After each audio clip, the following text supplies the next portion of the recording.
start that. Thank you. That's great. I have an extra root beer if you want a root beer. I'm good. Got my water. Sure, and I think that's a good use of those funds anyway. Okay, that's awesome. Thank you.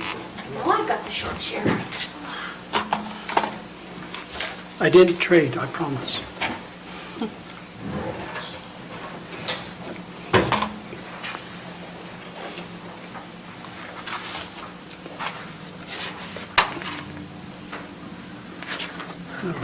So Mike, were we in trouble for For what? letting the sheriff's department use their funds?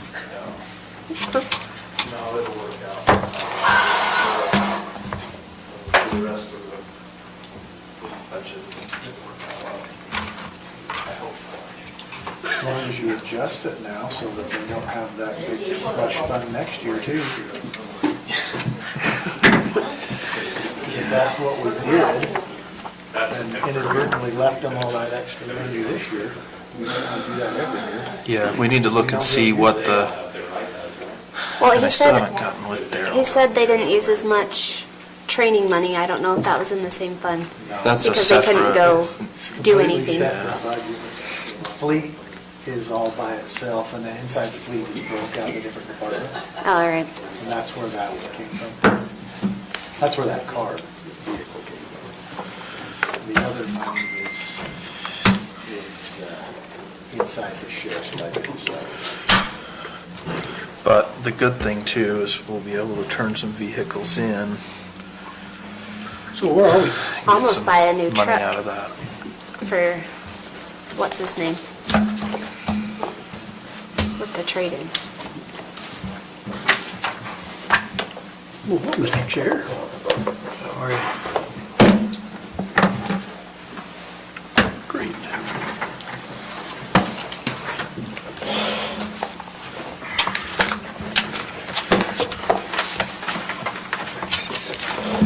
Did this last night. That's what we all said. By the way, I feel like I didn't by leave. 6:30 on Thursday, because I'm coming. There's somebody. Yeah. I bet you feel like you didn't leave because you were here first thing this morning. They moved it to Thursday, huh? I at least got to go do my Usually other that's when the job JV all game day. is, isn't it? So is there not a JV game? It's not in the same building. Maybe they're playing it on Wednesday. That just surprised me. I didn't know what to do. All right, what are we starting with, Stacy? Community development?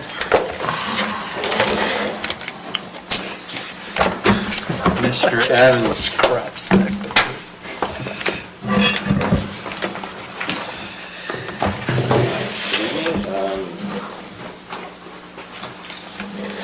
Things are staying busy for us. I was just going through the numbers on building permits for this year and land use permits. Building permits are in line to go the highest since 2007.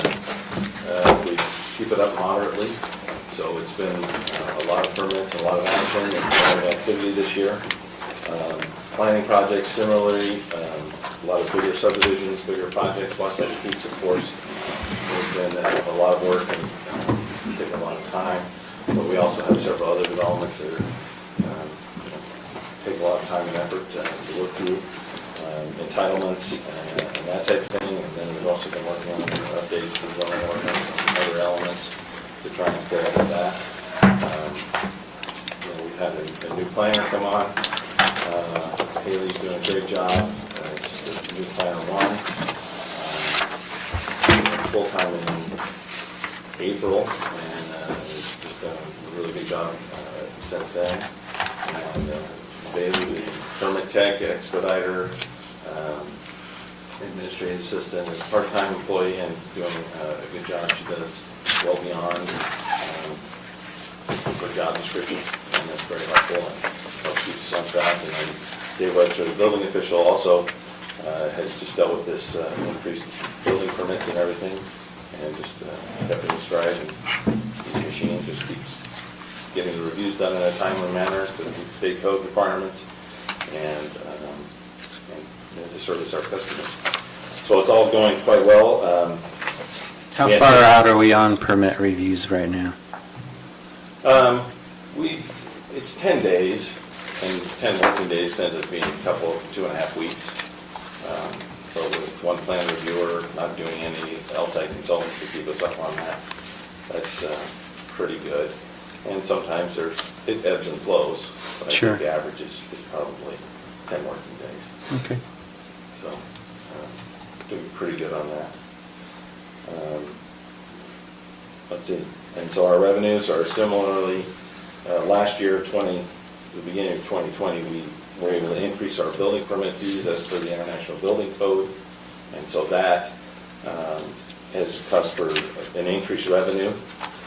We are at the 9-month mark, right where we were last year at this time. So more building permits, but also increased fees on those building permits. The sizes have increased the homes, and so we're actually projecting that we'll be 30,000-ish over what we were last year in permit fees for building permits. Planning fees, last year we had a big jump because of Wasatch Peak, so they paid quite a large fee. But if you take that out, the average fees were right in line. Planning is staying busy and doing those same level. Could be a little higher depending on what comes in toward the end of the year. So with that in line, with the upcoming projects this year of the general plan update, also dealing with the larger subdivisions of Wasatch Peaks, once we start planning, that will take a lot of extra time.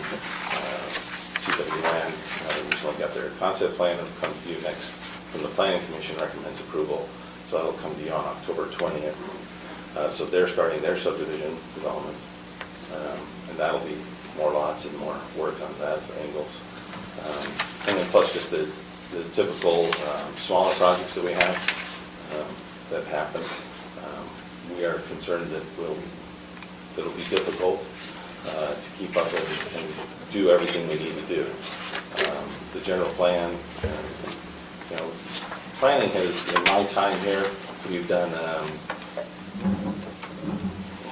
a little better than bare minimum, but we're a bare bones operation. We get done what we have to get done. We process the applications. We are not doing a lot of long-range planning. We have been able to work in a few code amendments as things slow down here and there, so and keep those up. But with the general plan update, I'm concerned about the workload and being stretched thin. And that's why I've asked for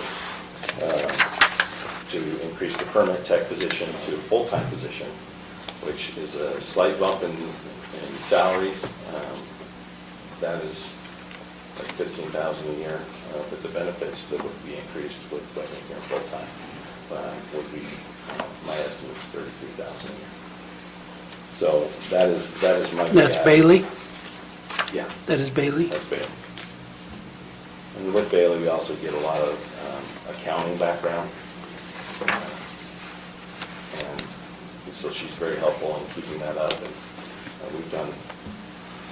there's been a lot of cleanup, and we've been working on our processes and policies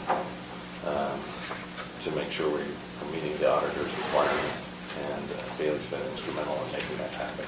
Would not have happened otherwise for me, but I would have to. So that's where those are coming from. I also wanted to ask for a little bit more in the $10,000 in the budget for the general plan. We have a $100,000 grant from UDOT. We can use staff time as a match for that, but I'm worried about other incidentals and other elements that we might have to do. So I'm asking for that as well, just so we have the ability to do that job right and have the right amount of outreach. I would hate for something not to work. Just FYI, we have received 3 proposals for the general plan, and we're narrowing it down and going to talk to some of them and make that selection based on the county and city review team. That's one final recommendation. We're doing a couple more checks and then we'll do a contract with them to do that general plan for next year. Budget will start right away. Get that ball rolling. So let me ask you about this employee benefit line item. So the 2020 budget was 113,976, and we got a current, which is about half of it, and then a 3-month estimate, and a year end at 70. So that's below the budget and half of the 2021 request. So I'm not understanding how that, Because these have a Sorry, what change do of you- employees that have a change of need of benefit programs. So his actual cost has been less. So, that being said, do we anticipate that will continue? I mean, do we need such a large increase? You have to budget for that because they can, until they make their decision. Until they make their decision? So does this, Right. this 146 number, that's all in, assuming that all of the employees take advantage of full benefits? Is that what that is? I don't know what you made this calculation on. I'm sorry? Your On the benefit calculation, line. You calculated 146 for benefits. Oh, trying to find that page. it's the first page in ours. It's kind of the different accounts.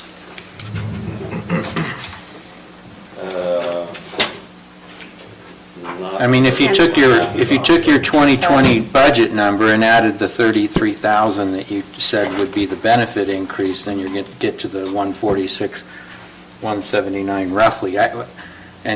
But I'm not sure, I mean, if we have to budget for the full amount as if everyone's selecting, then I guess we can budget for that amount. You don't have So- to, but then you risk, what if they do enroll and didn't Yeah. budget enough? Is our, are So our on your benefits really page, that high yeah. compared to our salaries? Oh, well, on your page, Lance, you've got the request for permanent employee is 223,960, a 10% increase, and 146,179 in employee benefits, a 22% increase is what you've put in. So there, I'm going to make the assumption that he's requesting a part-time employee to go to full-time. Yeah. Because he's got one employee that is currently not receiving benefits. That would now receive, they roll back down the benefits. And the benefit is? That's correct. Okay. Sorry. So yeah, that's why that's a big increase in that particular line.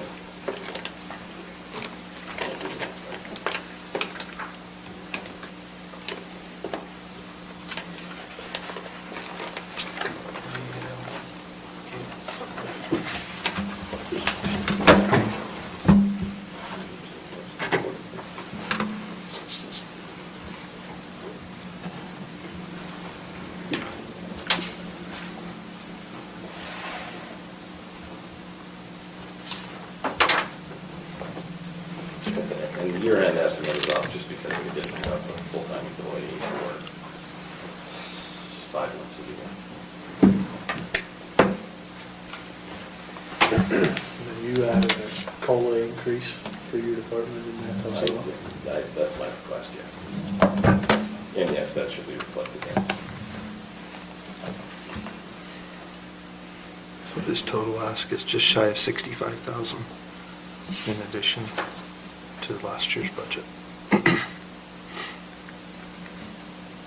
69,997, what they're doing. Maybe I did it wrong. Let's see. 41 from 371.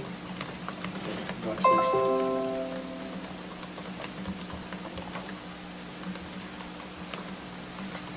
So permanent employees, increase of 22,794. I just went off his totals of,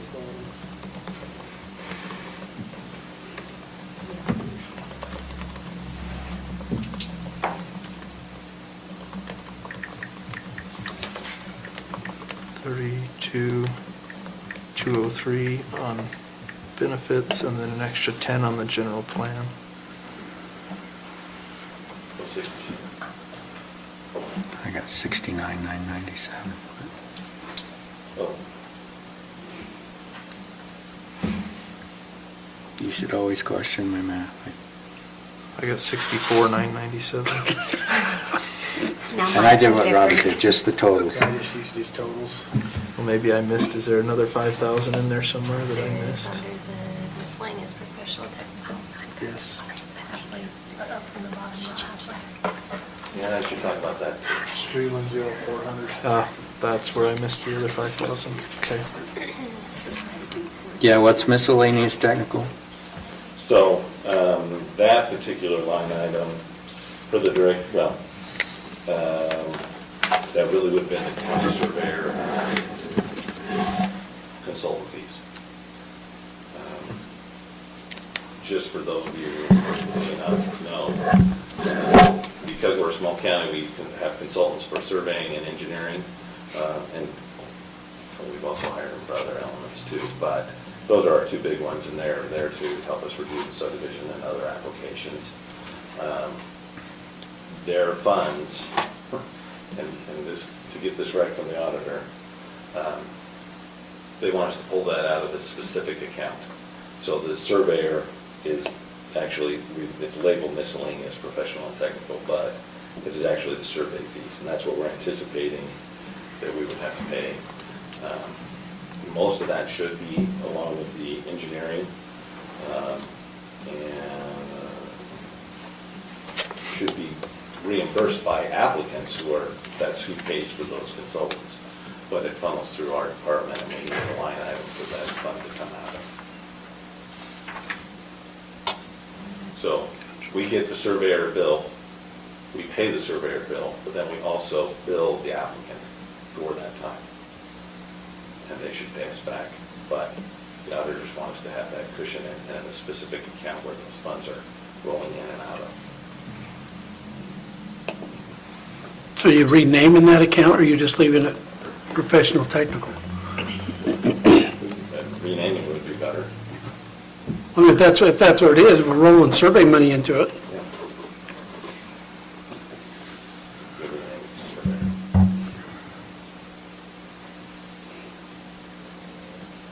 I don't like the word miscellaneous at all, but if we just go with professional technical, miscellaneous sounds like it's arbitrary.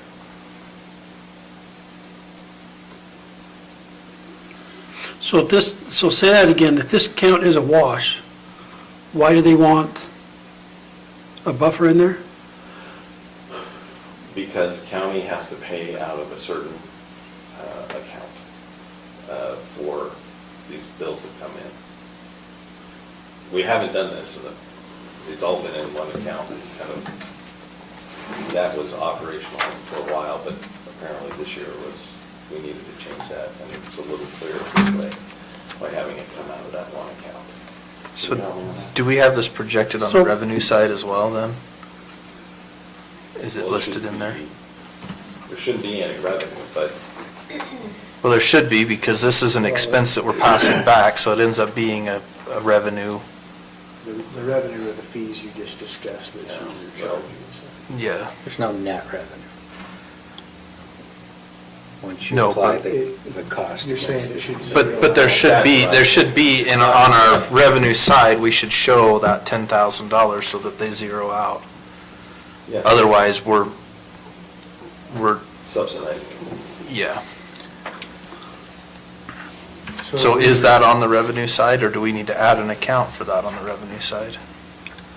That's a question to you, Stacy. Stacy? I'm looking for them to see if you passed it on to bond money before the charge for services. But I think that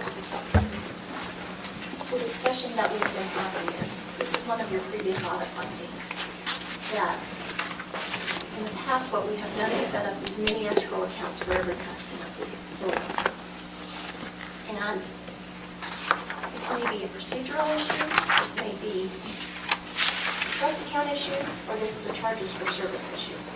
In the past, we have set up an escrow account for every single customer that's come in the door, and we've escrowed money from you, and every time that we do something for you, we pull from your escrow account, maybe. And that's how we got the audit fee, was that there was not, we weren't dealing with it properly. So you escrowed some money in, we were doing engineering, some surveying, some public notices, and instead of pulling that perhaps from your trust account or your escrow account, we were paying for it out of this account that we're looking at now. We maybe pulled it from a bond account, we maybe pulled it from over here. And so, that's why you received your audit finding, was you had all of these little mini escrow accounts everywhere that we weren't dealing with properly. So one of the auditors that told you to set up all of these mini, you had one auditor tell you to set up all these mini accounts. And you had another auditor that said, that is not what you need to do. You are charging a customer for a service. So if you're charging a customer for a service, this is a charge for a service, and you have a line item within your general fund that says a charge for a service. So if you're going to charge Robert Kilmer for using a county surveyor to go out and survey his property, then you need to pay and put that money over here, not in these little mini escrow accounts. So you need to redo the way you're doing it altogether. That's exactly what I mean by a revenue side, the charge account, right? Then you have, Don't let accounting, I can't. then you have the state auditor, somebody from the state auditor's office that says, you shouldn't be dabbling in this at all.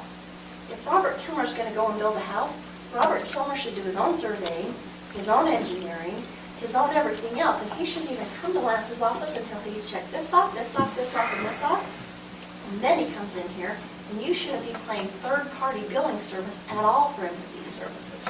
But the, Which Robert Kilmer actually agrees with. except that the state auditors apparently never built a home and run it through an application process. Yeah, We obviously. pay, Yes, he has, we because pay an he said- engineer or a surveyor to review the professional work done by the applicant surveyor and engineer. If we don't want to do that review, then I guess we could, I would agree. No. But- If we're doing that on behalf of Morgan County, then we charge those services on behalf of Morgan County. But we typically get reimbursed, well, That's we what we're typically get talking about reimbursed here. for it. Yeah, That's I would exactly what we're think talking No about. revenue, it should for be the third-party review. Yes, we're getting reimbursed We're putting out for, money ahead of time to pay our consultants. And this is my rub with the proposal of, well, have the applicant do all of that work. I can't get them to do the work that I need them to do right now. If Morgan County, given the size we are, if our consultants had to sign off and meet with each one of our little, I don't think we'd have anybody work for us. It's a difficult job, and by us taking on this billing aspect, this is how Morgan County's always done it. And my conclusion is, the reason we do it this way is because we've got to facilitate to get our consultants. And so we have to help facilitate the applicant, get the approvals from the consultant, and it's kind of a service that this department does. Because we have some small, we have large developers and we have small developers. And this process to your average person is difficult and time consuming. And if our consultants had to handhold those guys, they would say it's not worth our time to work in Morgan County. On the Wasatch Front, they're closer, it's easier. I think it might be, but it might be a different situation, but I just don't think Morgan County can go that way. So it sounds like, though, we ought to have a debit and a credit, right? yes. At the end of the day, we're That's why expecting it's- revenue to come in from these people paying these fees. Whether it's a That's why fee they asked from us. us, and it is a fee from us, right? Because we're paying for the service, but then we're turning around and charging the applicant that fee. So we should have a projected revenue line item for this somewhere. Just like we have a projected revenue for building inspector fees or building permits or impound fees, et cetera. Am I wrong here? No, you're not. Okay. However, if that's the case, then how does that happen? Sorry, it was me. I said I should pay attention. I was just And that's Well, probably. what do you mean? How does it happen? Why don't we just set up the, isn't it just a separate account? It is. That's a challenge question to you. That's a gotcha. And you I asked, think you it happens asked him just if like he had asked any other Bonnie, fee. so we need to confirm that he's asked Bonnie to set up the So- account, right? And I have not, and she hasn't. I did not Okay. ask that, that is not projected in my revenues. Okay. I'm not trying to be difficult. My question is, if we go out and we do engineering fees on Robert Kilmer's property, and we do that work, and we pay Mark Miller to do it, and now we're working on Tina Cannon's property. Our dark hole that's got us in trouble is that we forget to bill Robert Kilmer. That's a different issue. We certainly should bill the applicants for the third-party reviews that we have our professionals do on their plans. And I'd say we're actually pretty good at getting the billing. It's ensuring payment is, That really challenging. And we've got a solution for that now with, That is exactly the email that I was responding to as we were talking, that I wasn't paying attention. So I think that gets added to the debt collection services that- Absolutely. that we're doing through NACO. Okay, so So let's you're make including sure this we have response our right here now. 'Cause the right debit and credit accounts. yeah, I mean, at the end of the day, what I'm concerned about is we're projecting these expenses, but we know that there's revenue coming in to offset these expenses, and we're not projecting that revenue. Well, at the end of all of these meetings, we're gonna sit down and we're gonna have to cut half of this stuff out that everybody's asked for because the budget won't reach. So we need to do everything we can to make sure that our revenue projections are as high as they possibly can be. And that's one of those things. You're talking another $10,000 in revenue that we're not projecting right now. If we don't get it projected, that's going to affect your bottom line and the bottom line of every other department within the county. It's almost like the fire suppression, fire recovery cost. Yeah, we're projecting that, right? Absolutely. Now, whether we bring it in or not is a different story, but it's the same thing on our expenditures, whether we spend it all or not is a different story. But we need to have a clear picture of what we should expect on revenue and what we should expect on expenses. That was my point in bringing it up, is where is that? And if it's not here, let's get it added, because at the end of the day, I want to make sure we have every dime of revenue accounted for here, because our revenue is also budget-based, right, in terms of our tax revenue. And so if, if we're not accounting for every line item of revenue, and we are on the budget side, we end up upside down. And that has been our challenge, and there's been 3 scenarios in which we solve that challenge. Do we do it the escrow way, where the only way Robert Kilmer can build a house is we escrow this money and put it in a trust account, his own little savings account? That didn't work. We got in trouble. Route number 2. And if that were the case, you wouldn't have an expenditure line item in the budget for it either, right? Right. Route number 2 is this expenditure revenue account. Well, Lance can see the expenditure side. He doesn't see the revenue side. I mean, he does. I don't mean that literally. You No, don't see but- the revenue side. I do not see that. But if you know that you're going to get fees in to cover that, we ought to project it. Correct. And so that's probably not the part of the equation that he normally deals with. We need to build a process. That was scenario number 2. Or scenario number 3 is, that's not is that part of government? Is to help somebody build their house? No, but third-party reviews of the professional stuff that's submitted to the county is part of government, unless you decide you don't want it to be. These are services Be that we delightful to all of my clients, but I don't Delightful for everybody doing. But the reason it's a third party is because we don't employ people to do that. Right. Otherwise, it would be our own No, cost. we don't have in-house employees that do that work. So we retain a third-party consultant to do that review for the benefit of the county, and we simply pass through the cost to the applicant. And we're simply saying there needs to be an account, I don't know whether it's a debit or a credit account, in the budget process, where we plan for charging that to the people. And now, can I ask a question? Absolutely.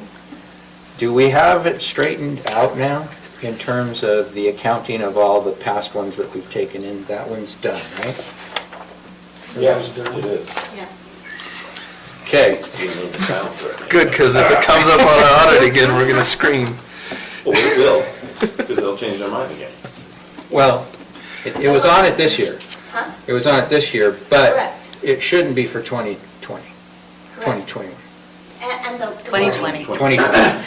The one we That- receive in That same 2021. problem might not be, but the argument of whether we should or shouldn't be doing all that might come up, depending on who you hire as an auditor. Which is exactly right, because their word to me was, if you don't have this dealt with again between today and December, either you're not giving me support, I'm not mean enough, or there's a problem. So my question is, what do other municipalities do in this situation? Well, I just told you, the state auditor's office, who just built a house in Utah County, said this is not a service that's offered. But He may live in a county, like you just said, that's on the Wasatch Back, that has a building department big enough that Well, says yeah. this is not a service we offer. I mean, Utah County has a legal staff of 12 attorneys. They He's- have their own engineer and their own surveyor. So it's built into. Built into their fee structure. Highland. We could build it into our fee and just, What does Weaver County do? you know, When I was the engineer there at Weaver County, we did everything we could to not be the developer, but we had to help people. So we never, as far as, I guess there's two separate items. As far as review fees are concerned, it'd be 100%. Not what we're saying. That's correct. But I don't fully understand how we have people come in and say, I don't know how to do this, and we say, here, we can help you. I think it brings in legal issues. You got to make sure, okay, how are we going to help you? How much are we going to charge? Is it all going to, are you good with that? You know, it's just, we never did do that. We just did To be clear, we straight- don't do that. We do not offer to do their services for them. We simply are interpreting and reviewing. we're talking about review services. We Yes. hire out our review because we don't employ an in-house engineer and an in-house surveyor. So we contract those services out. We hire somebody to do the review process. Other municipalities have those on staff, so they charge for it too. They just, instead of getting a bill for Do it, they? well, I would imagine they do. And maybe And maybe you can it's part of answer the this other question fees. for me. Is Utah County reviewing another engineer's work and telling them to change their work because they don't like it? If they have an I have no engineer on idea. staff. I would they're- imagine they are. Yeah, if they have. That's what they're doing? Yeah, if So they I have an can't speak engineer on to Utah staff. County Well, that was because I just- haven't done any application, but I'll speak to Wasatch County. Okay. And you submit a building permit, and it's all prepared by a professional, your engineered plans and specifications, and then it goes into their department, you pay a permit fee. You know, the last one we did was $600,000 in permitting fees. And, I hope that was more than one house. no, it's a hotel. 17. And then and actually, they have, on staff, they have an engineer, but they actually third-partied it out and had, because they didn't have expertise in multi-story buildings. And that fee that we paid was used to pay that engineer. Yeah, plan review is pretty typical. It's built into the building permit fee, you know? And that's one thing we could look at. If our building permit fee has a component built in for plan review, then it's not necessarily true that you need to pass through every third-party cost. We do, our plan review fee is more county ordinance, and that's what our building inspector reviews. Building permit has its own set of rules for the International Building Code, and that review fee is factored into their permit. Yeah, that's what I thought. So, Okay, so I'm going to go back to my question again. Because is there still uncertainty as between the two of you as to whether or not we've solved the problem? Solve the I don't want you, because you said it's either there's a problem, or you're not doing what, you're not being angry enough, or we're not supporting you. So you tell me, have we given you the support that you need in order to get the problem fixed? Because I do not want it as another audit finding. I feel like that we have solved the past issue. We went through, we cleaned it up to make the auditor and the state auditor happy. They've said everything from 2016, 17 backwards, we're clean. 17, 18, 19, 20, we are going to monitor and refund who we can refund, track back who we can track back, bill who we can bill, whom we can bill. So we will process that way, and everything from here forward, we are able to move and reconcile on. Now, I think that it's a matter of the council deciding which one of the three plans do you prefer. We have one auditor tell us to do this, we have another auditor tell us to do that, and we have the state say, stay out of it. So, and I think that Lance and I kind of disagree on what the best method is. I mean, I don't understand his job enough to know what the right answer is. I think, so Stacy would like us, and this is other communities do this, where when you come in for your application, you have essentially, and I'm gonna say the word retainer, I'm not sure what the right word is. You give us, if it's a planning, and we'd have to figure out what the number is, but if it's a planning app, you're gonna give us a subdivision, it's so much per lot, you give us $5,000. When we use that and we debit your account as needed, we have the money up front. And then we debit, and then when we get through the end of the process, if there's still money left, we'll give it back to you. If not, right? And if not, then, you know, if it gets down to $500 in that account and we're still doing reviews, you need to ante up again. So we could do that way. I know communities that do that. We could, I So think that's that would be the option. same thing. I mean, we still should have a revenue offsetting our expenditure. Well, it's- In terms of rather than that, us chasing them and billing them. yeah, all it does is help us on So the it's- collection it's side, way right? to collect that if you have it ahead of time. Which I don't have an issue with that. And The only That's problem, more that's setting up an escrow account. I was gonna say, that's not so much my preference. My preference would Yeah. be review our process. If our process is come in with your checklist all done, and maybe your fee is different up front so that it captures all of those fees associated with engineering or whatever. Maybe your fee is different, so that your process is different, so that we are not a third-party billing. Because what we become is the third-party biller, and that's where we get messy. So that's, I was gonna say, so you've got a retainer, you could also just, I had it a second ago, require them to, we would not bill.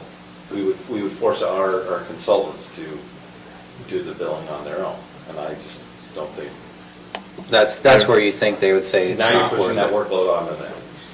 Yeah. And the reason I push back, and I think the way that Morgan County's always done it this way, is we have professional developers and we have laymen. And, you know, the Well- two-lot subdivision takes as much of my time as not. The- So the maybe actual- we have to go to just a flat fee. The other factor is that they're performing work for the benefit of the county. We are their client. So ultimately, we're responsible for paying their bill. If we could get reimbursed by the developer, that's what we want to try to do. But ultimately, they're performing that service on behalf of the county. Who is? The The engineer. The surveyor, the engineer. Because they're doing the third-party review for our benefit. And that's true, and I guess if you look at it that way, we're not a third-party biller. We are just trying to recover our We're trying to get costs reimbursed for the cost that we, that we've incurred. yeah. Which is And is what that the other reimbursement? auditor was basically saying. Roland, you've had a question. Well, to me, this is a procedure issue. To me, I'm trying to figure out why we're sitting here trying to debate how to, I understand my point, we need to have this added into the deal, but to me, this is a procedure issue we need to discuss later, not part of the Well, I agree with budget that. process. Let's I just move want to on. ask for the audit reason. I don't disagree. Any more I- questions? I don't know that right now is the best time to have that debate, but it is affecting your budget, so you gotta have it. Well, we need to have it when we get, to me, when we kind of get to the end and try and start to wrap things up, but, I mean, if we're going to stay on track here, you got justice court. I mean, that's part of our problem, is we keep pushing everybody back, Where but, I'm gonna Well, we got argue all ahead is last that night. We identify Yeah, I guess problems, someone was missing. we get into this process ahead and we of ourselves identify last night. procedural issues like Stacy's talking about here. And then, because we want to stay on And that was task, or out. we want to keep a schedule, or whatever reason, we say we'll address it later. We don't ever address it later, never happens. And that's why we've still got this issue that we've had as an audit finding for how many years? Because we don't ever get back to it again. So if we just push it down, and we won't come back to it, I'll tell you that right now. Those guys will be dealing with this next year. So I thought we We don't had set the that procedure procedure. established, it was just following through on the procedure. Well, that's what she's saying. You've got three auditors telling you three different procedures you should be Now, following. I- You've got yeah, to I- decide which one we're going to follow. Yeah, alls I'm saying is I thought last year we had the procedure established and that it was just being implemented over the course of the year. Now we're saying we may not have the procedure established, so. see, that's why I disagreed with Aaron Hickson's finding, because they were addressing the problem. It wasn't a new one. No, it wasn't. They were addressing the issue that was identified, Yes, they and were. Aaron's saying that it was an existing, or a new deal. No, it wasn't. That's where I disagreed. It's called a recurring finding. But it, So- but it hadn't It can't been be a fixed recurring yet. finding if, never mind. If it hasn't been fixed, that's Do exactly. we have any further questions for Lance on his budget item? This is where I. When can we readdress this? It needs to, This like issue. Robert, it needs to be addressed before we finish our budget.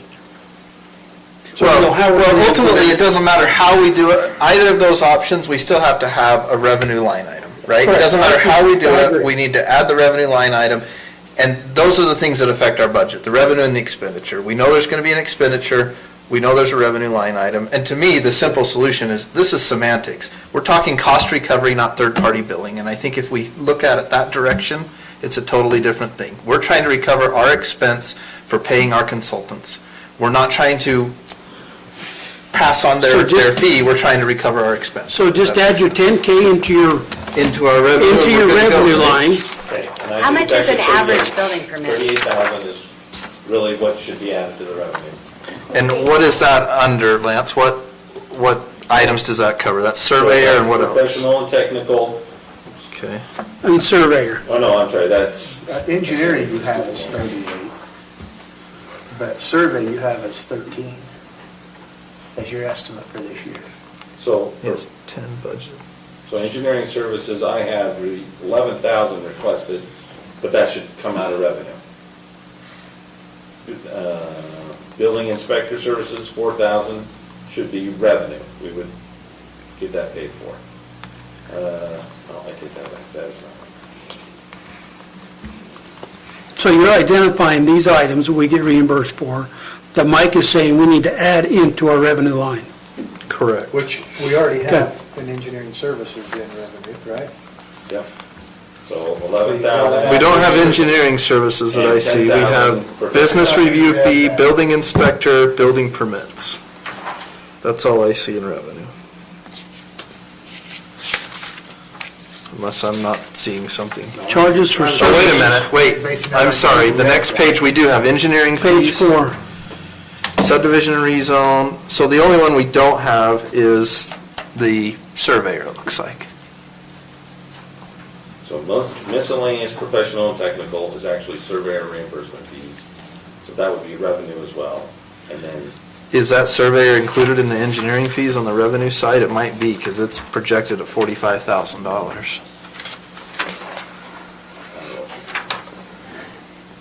Okay, I don't know, 45,000.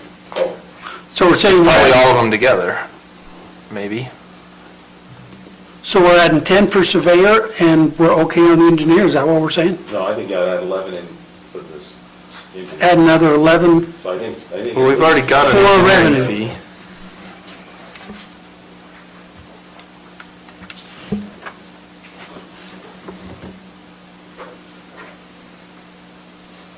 so is that what you got, Mike? Well, we've already got an engineering fee on here.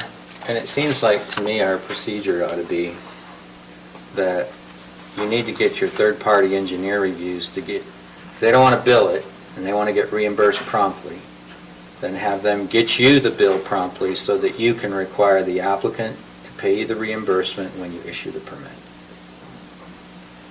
Because what's happening, it sounds like, is we issue the permit, and then we send them a bill. Because we don't get the bill for 4 weeks. No. And then we have the risk of collection. Whereas if we said to them, we're your client, we get the bill, but we need the bill now because we need to issue the permit. And then we Bills could, have to be paid before building permit issuance. Or that's one way of handling it. something like that. That's one way of handling it. They could give you a credit card, and you hold the number, and then you have the ability to charge it. So we need to update our fee schedule and adjust maybe how we do this. And so that's, updating our fee schedule has been on my to-do list for a couple of years. That's a big project, but it would be really good if we got that adjusted.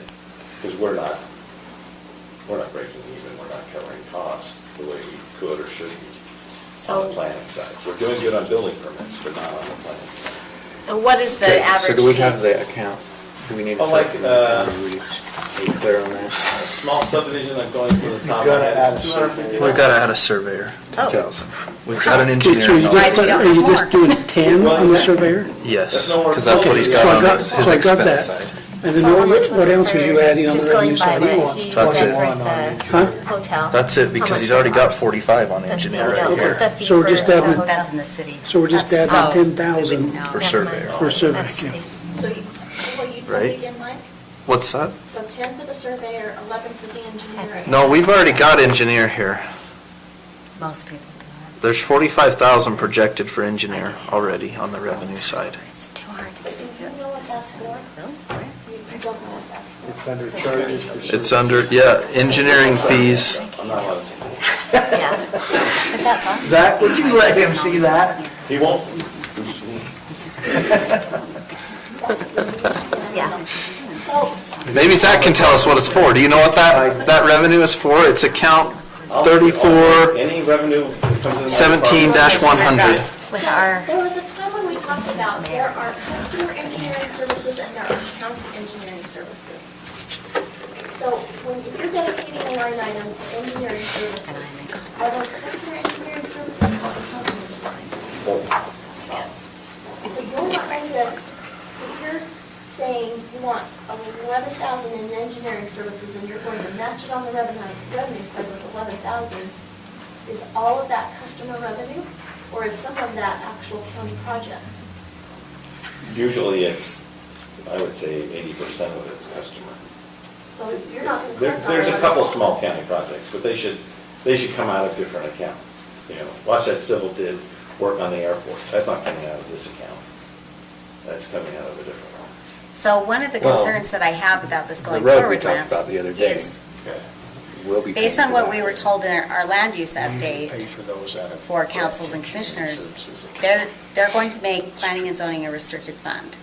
So when we talk about the different services that we provide, that's going to make that even more difficult in keeping these divided by what is a county project that is not, that is county planning, and what is a planning and zoning project that is taxpayer related, if that makes sense, for a county project versus a, What's a consultant fee and what's a county project?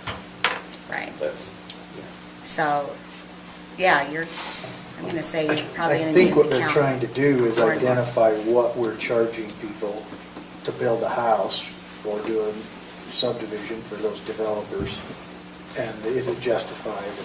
Yeah, so the building fee, the building inspection fee is pretty typically, most people just adopt the IBI code provision for the fee. It's just a percentage of the cost. And then the state, the limitation in the law is that the fee should be reasonably related to the cost to provide the service. It shouldn't be a big profit center. But you can certainly cover your costs, and it's not an exact science. If it's a little bit higher, and it can have an overload. So I think we need to look at the fee structure, go ahead and get the fee structure adjusted to where it reflects the actual cost. And you know what, if you charged a fee that ended up requiring, on a project that incurred far less in terms of the engineering service, you could always give the applicant a credit and say, you know, our fee, I doubt that's going to happen very often. I've never seen that, But we ought to get the fees adjusted, because if you adjusted the fee and you built in an average cost of estimated third-party review, we wouldn't even need to worry about this. It would just be built into the cost of the fees. You don't have to get the reimbursement because you got the fee up front. Okay, now I'm waiting for Roland or Robert, just anticipating here after this line. Okay, well, is that fair to do an average for, because we do have some areas where you have That's- huge homes, and then you have areas where you have smaller homes, Well, and and that you're was getting the what my average. question's gonna be, is when we do this, how is the consultant's fee calculated? Does he just send you a bill based on how much time he it's spends his on it? hourly fee per contract. And that's what I thought it was. So now, it's subjective to how much time that individual spends on it, for whatever reason. I know. Yeah, Yeah, and you could have some That's the worst of being subsidizing an others. applicant, telling somebody else that's working for the third party that I'm responsible to pay the bill. And Because there's no stop. Well, if the we were reason. gonna have this debate right now, which we're not, I would recommend that when we do our contract with our consultants, that it be more, that part of our A contract flat is rate that it's piece. not so subjective, that it is a square foot price, or it is something that we can identify going in, so that people know what their bill's going to be. Because I like what you're saying. Well, Well, I'd actually, I'm of the Here's- opinion that we go too far in our reviews, but I like your idea that everybody knows what the costs are gonna be going in, and they can budget for that on the project. One of the big complaints that I get is that they end up getting all these additional costs they did not anticipate. Yeah, they were told there's gonna be consultant fees, but they have no idea what they're gonna be. And then for whatever reason, they get up here and now all of a sudden they can't afford the house that they thought they were gonna build, and it ends up being a big issue. okay, well, let's keep in mind that this diversity between sizes of houses is going to get a lot worse as Wasatch Peaks comes forward with their permitting process. So the building permit fees that will be built into the fee schedule. 'Cause Yeah, it's that's a per square foot price. It's a per square foot. We're just type of- talking planning. It's just planning, and look, if you're looking at a site plan for a lot, the fact that the footprint is 15,000 square feet instead of 5,000 square feet doesn't make a difference. It shouldn't make a difference. You're, All right. what are you looking for? Are you in the building envelope? Have you met the setbacks? I mean, Well, it's like I joked, I've spent 40% of my time this year on 13 lots in the county. And we're I just can't out that imagine much, there's 13. we're not getting ready for that. yeah. Any further questions on Lance's budget request? Thank you very much. Okay, Thank you, we're Lance. clear. All right. Okay, so last night, we talked about the online bill pay, and I've asked Zach to update us on where we were at with that, so instead of making him sit here all the time. Now we've gone really, really long, but I did ask Zach to update us on that item that was a question yesterday. So are we waiting for the justice courts? Oh, I just was bringing Jan in for the justice court stuff, but you want Zach to go, you can have that go. Well, is Judge Bowers not here? Judge Bowers coming on Thursday. Okay, He's in court right now. So can, so we have 10 minutes? Well, we're gonna three, I don't know if I don't know how long it'll take, but Let's Zach. let's is that have right? Jan, and hopefully we can finish that up Well, wait, really quickly. you're enjoying this, aren't you, Zach? It's just been fun. Ready? Yes, thank you. And done.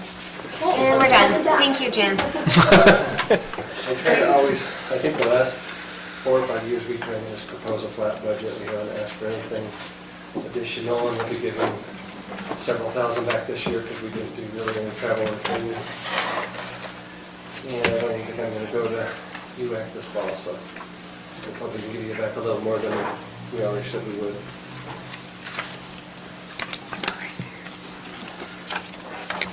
So you're asking us 2,400 in additional, right? Between training and, oh, no, I'm sorry, that's the We same. used the exact same numbers as last year. That was our goal. We're under attorney right now, Should be right? asking for Yeah. Oh, I read that wrong. Okay. Okay. Attorney. I looked at the year-end estimate.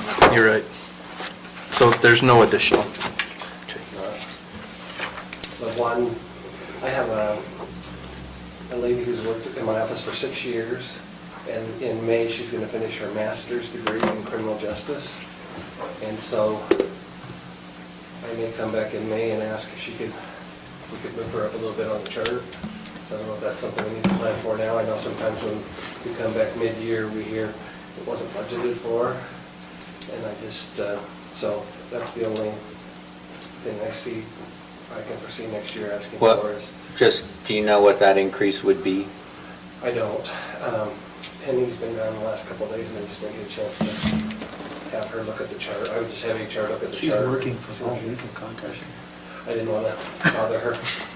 I would just look at the chart and see where she is, and, She's working from home. I mean, Would you just get that to us before, in the I next will, day or two? For sure, 100%. So that would be Because my only- I think we ought to put a note of it and discuss it, frankly. I'll come in at the time. An employee knows nothing about this unless she's watching YouTube, which I doubt she is, so. Oh, I it's just thought it'd be the a most nice thing to popular have. channel out there. Someone puts that Budget. much time into education, I thought we should maybe find a way to reward that. Nobody just follows it. Okay. Any questions for county attorney? That's great. Thank you. Doesn't this fit? Yeah. same. Thank you. While you're here, so Judge Braddock, which is tonight, he's holding court, and he has to hold courts where he's at here. So he'll actually physically show up on Thursday. But in the meantime, he sent me his caseload, like you asked. The last year, we came in and printed, because the printer's offline. So I have your caseload listing like you asked for. If you wanted to ask Jen any questions while he's here with the caseload. So Jan did watch our conversation last night. I did talk to him about the number of cases that he's not prosecuted. Whose fault is it, Jan? So he can, it's 5. I don't think it's any one person's fault. I think, honestly, when this hit in March, I feel like law enforcement across the board, UHP, local, sheriff's office, and maybe even wildlife folks, we didn't reach out to have contact with extra people. So I don't think they thought, how many people can I pull over on the highway and expose myself when this first happened? And so I think you would probably find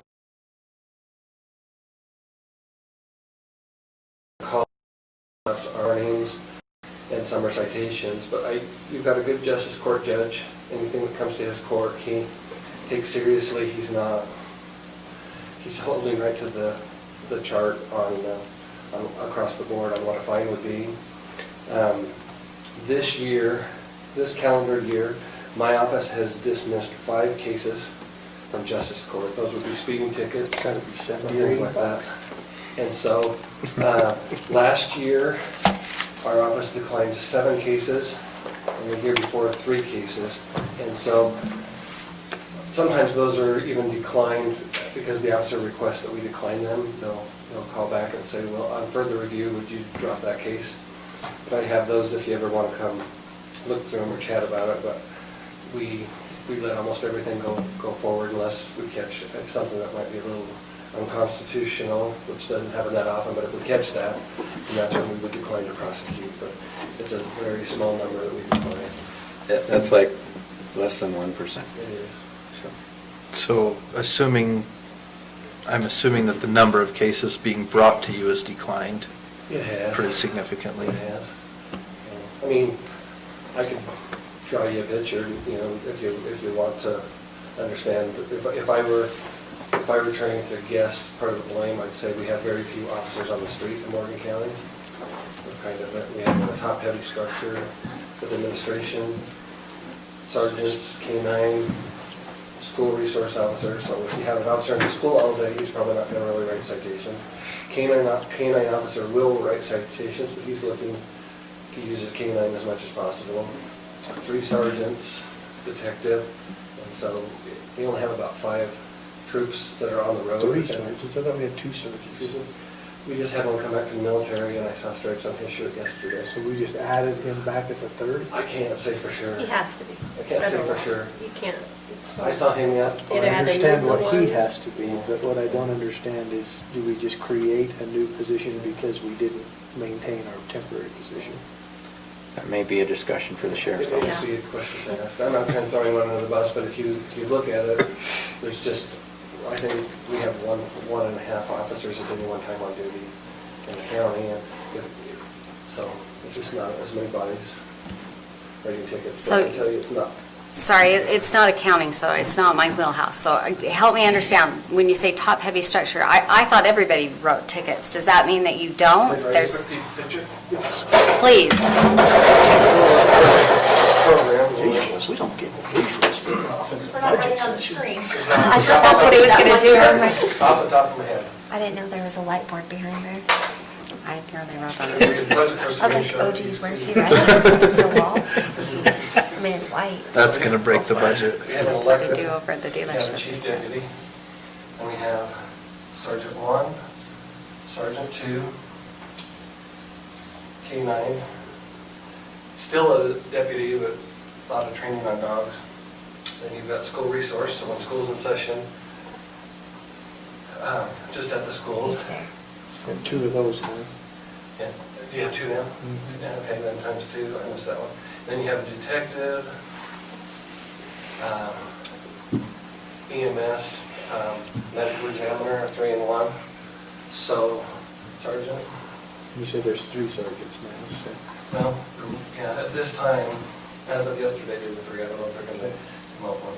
So if you look at the total roster, you have a maximum of 6 line officers or patrol officers, and I think it's 5. So, like I said, that's just to draw you a picture of, you know, how many people are out writing tickets. I just heard your discussion. So you'd last only night. wite tickets on the bottom Only section? those people are writing Anyone can write tickets. tickets, but I guess you could pull those totals for each of those positions to find out, but historically, administrators don't write as many tickets. The sergeants review reports, so, like I said, not throwing anyone under the bus. When I heard my office can't come up as we're dismissing a lot of cases, I thought, well, that's where I would point on why you're not getting tickets, because you only have a few worker bees and everyone else has fancy things on their lapels. So those are traffic tickets. Do you dismiss wildlife? That's Parks and Recreation, not us. It does come to my office, and sometimes we do dismiss them once in a while. So if they say, if someone calls and says, we were rafting with our family, we all had life jackets on, the wildlife officers pulled us out and wrote us a ticket because we had type 2 vests instead of type 3, can you cut us some slack? Once in a while we'll dismiss those because they were trying, they had a vest on and they were, But what about DWR? all prosecution comes through our office. So we have juvenile court, justice court, and district court. So anything prosecuted in the county would come through our office. And you have the same type of statistics? This included all of those. Everything? We've declined 5 cases this year total, and that's actually both court. That's just all courts. The dinosaur case, we were ready to go forward on, but the community thought it was too cute, and so we couldn't prosecute the stolen dinosaur. It ended up on the high school, but we were ready to go. So that was on. I can't believe you I'll guys didn't admit, just I let thought them that leave was a it. credit too. I didn't They have a should have big left deal him, with it. let it stay up Couldn't get the there. new Like they mascot should get up. a reward or They should have something. bolted him down or something. Yeah, that's the Did you have best. I miss him when he's Did not you in have my a point? corner. Okay. Hold him up with the ropes. As much as he was cute on top of the high school, I like to see his new scarf every They now could and have then. put a Trojan horse on it. It would You have actually been- got the new one. The new one you got darker green, because the other one was the apple. Was it? Yeah. See, they should have just left I it. love that guy Not because as he, pressed anymore. it's always fun to see his new scarf for the winter. I looked myself. It's kind of fun. Okay, Anyone else I can disparage or? While you're thank here. you. Thank you. Thanks. I think Zach Thank you. had a. Appreciate the picture. What was your comment, Zach? I was just gonna say, so Hector is the penal, he does right along, he's been out because he's been injured, but you've also got Derek at the school and Trent at the school. Trent's only recently gone to the school, so he's been writing tickets all year, and so has Derek. Derek writes a lot of tickets for people speeding in the parking lot. He writes quite a lot of tickets. In our parking lot? School. No, school. Oh, I was like, wow, people Double the speed in our fine. parking lot? He does a lot. So of- they do, They Running go out stop signs. all day and write tickets. When people pay their tickets, they come to me so I can see who wrote the ticket. Every one of those officers writes tickets. And yeah, it's been lower because of COVID and everything, but say it's because we're not hitting with too many people in high roads or people to do it, I disagree with that. Good point. I see Okay. which officers write tickets and everyone doesn't write tickets. And that was gonna be one of my questions when I got to that, is this a issue this year, or is this an issue every year? Because I know the highway patrol came right out and said, we're not doing speeding tickets early on in COVID. They just, they're not pulling people over. So that's why I asked, do we have at least 3 years going back, so you'd know if this is a new trend? Yes, so this is your statistics from Judge Because Ballard, the- and this is your 3-year trend going back to 2017. If the school resource officers write a lot of tickets, then you gotta figure we were out of school Well, from March till, the- Yeah, we started and back the- up. Well, yeah, there's your the new difference. one won't, because he's at the middle school elementary. The Oh. one at the high school does, because he gets those kids speeding out of the parking lot. he gets the teenagers that I just wanna. But Trent's only recently Traffic been punch in the face. called school. So Right, all just year, up since until the August, point he's yeah. been called, I don't know the date he was called, but until then, he was writing plane tickets. End of August is when they came back to the schools. Well, criminal cases are going up, so this has been a fun year. Okay. So, should we just do his presentation quick and then we need to move Yeah. on to the assessor? The assessor's not till tomorrow. Oh. Who do we She's have here. back next? We can do it. Or is she doing it today? Are Well, you that's why I doing was yours kinda today, Gwen? confused. No, I switched plans. I'm tomorrow, I'm just sitting here serving. Oh, okay. I thought you were here to, You're throwing us off. you're right, you're tomorrow. Okay, go ahead.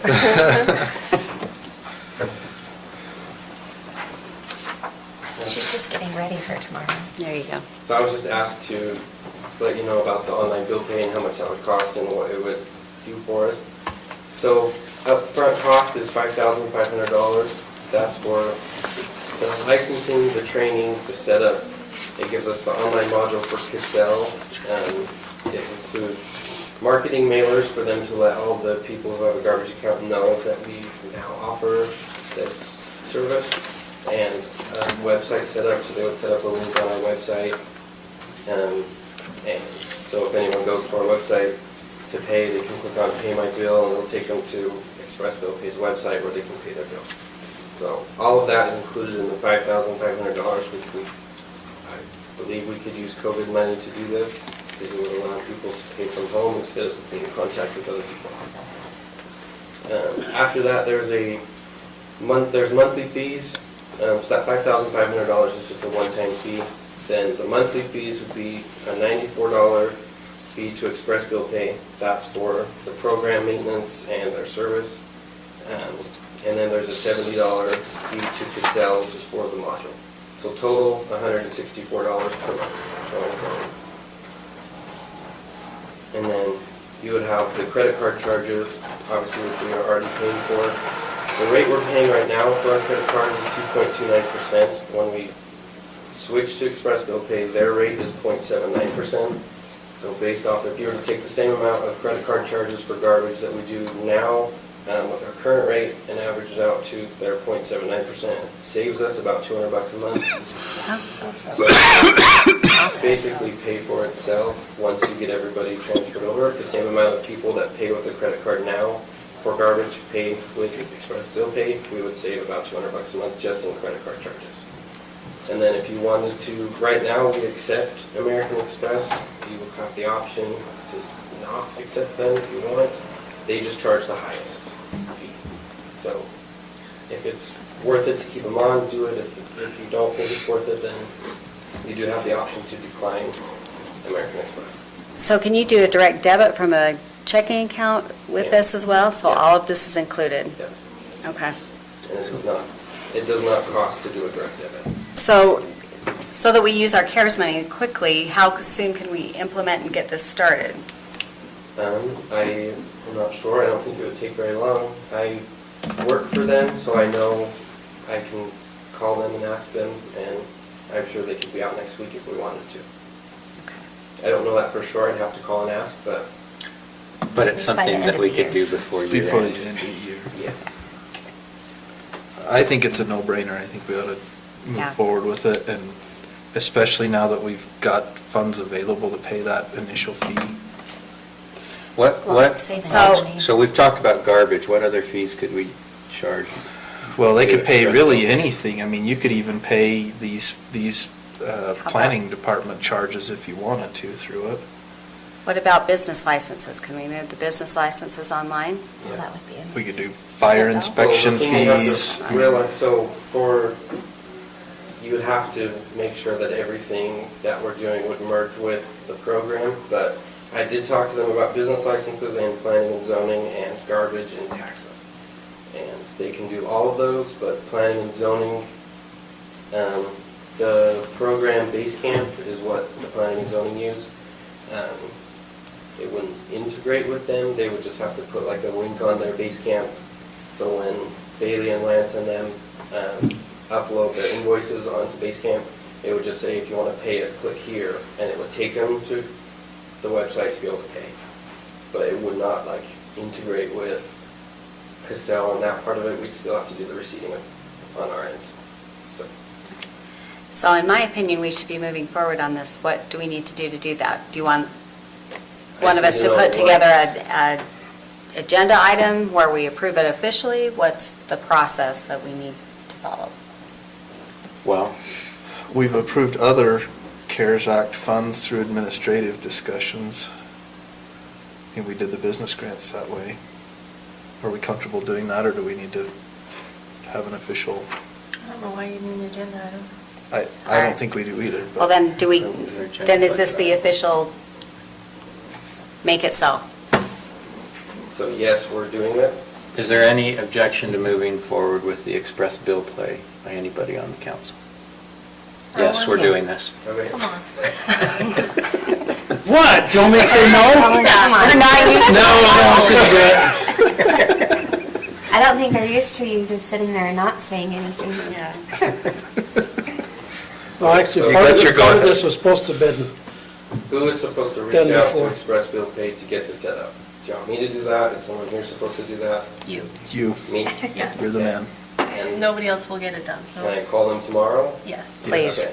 You can call them right now, but they're still open. No, maybe Okay. not, it's 5:15. So everyone's all good to go ahead with it? Yes, please Okay. move forward. Thank you. Thank you. Thank you, Zach, appreciate it. Thank you. And then I sent you all the response from UAC on the memo of understanding, MOU, for debt collection. It is a fast process moving forward, but we should have the MOU by the end of the week for review. So they wanted everything in by October 1st. I reached out to him today to ask if we still should take advantage. And that was the response, so I sent it to you. Okay.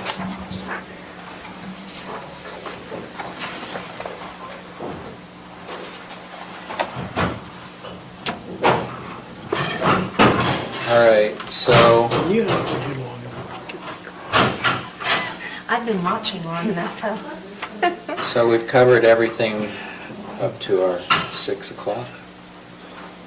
Yes, and one of the mothers of the year can't make it tonight. Her husband can't be here, and we thought that might be nice for him to be here. So Carol Lee won't be here, but Gary will be.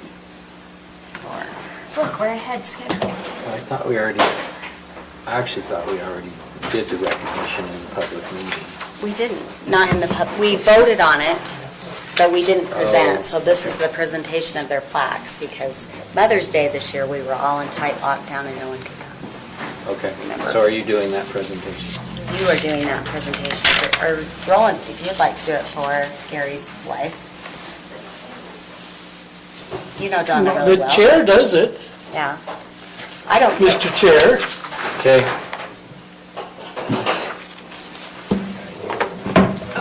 That's the internet. I do remember saying I would pay for those, so give me the bill. I think.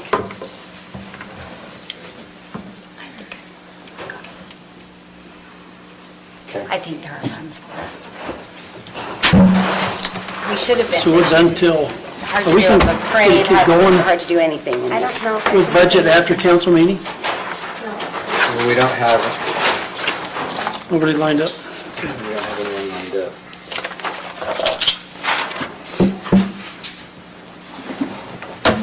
What time did you Okay. tell me on the internet on Thursday then? You said 6? Good times, huh? So if we wanted someone who could do an internet presentation, it would have to be during dinner? You're right.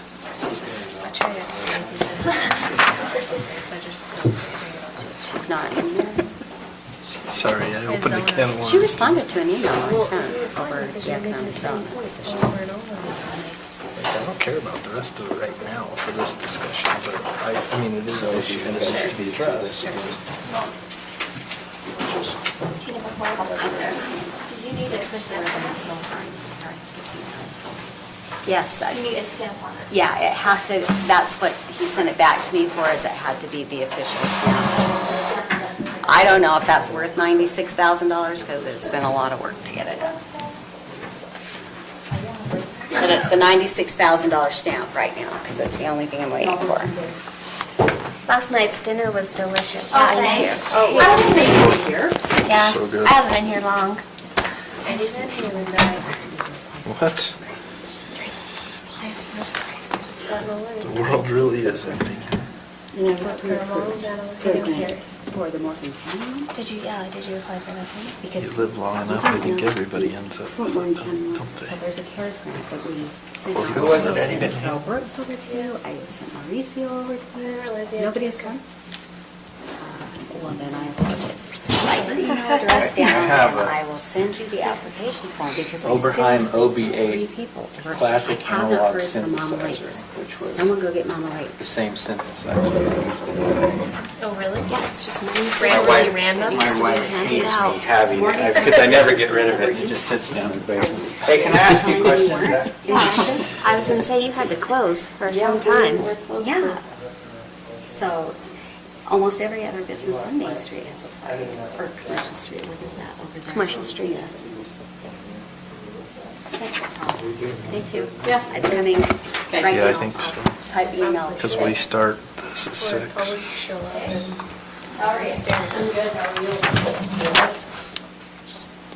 She has the cutest little doodle that I grew. He's so cute. He's one of my favorites. Well, you should leave and not come I have a back. Maltese that his hair grows fast. Well, if it were my granddaughter's birthday, I would not come back. What is it about Maltese that their tear ducts never work? What is that? So They run? Yeah. Their eyes run? It's just, I think it's just a small dog thing, honestly. I feel like, I think all small dogs have that problem.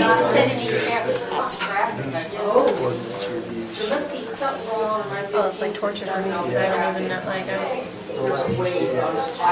it's not in my wheelhouse. They just get handed to us, then we hit them all cold discussion on it. Stamped. thank you. I can discuss forever. What? Depends on anything. Is that gonna take 3 hours? The NCC 2-1 definition. I feel like that's aimed towards Sarah.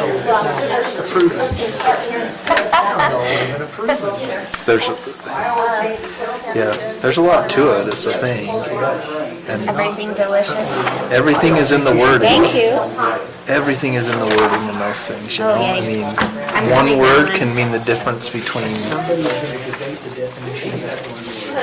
and that's the thing. That's why they go on and on in that planning commission meetings. And that's, I can't believe you sat on there. That would be a weird torture. every time the planner, because we've gone through how many planners, you know?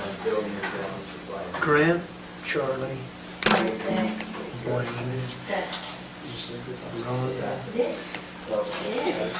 yeah, name the names you know now, because they'll come to your county.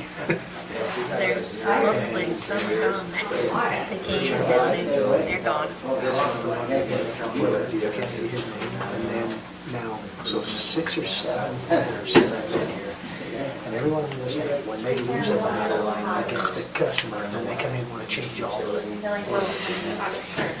It's like, you know what, you lost that one, suck it up, go back to work. You don't have to change all the rules to make sure you never lose again.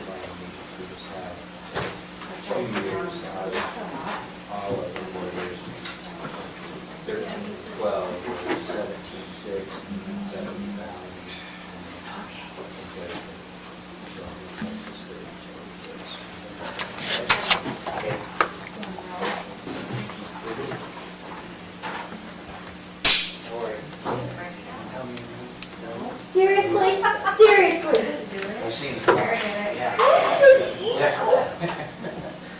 How's everyone else supposed to get real partner?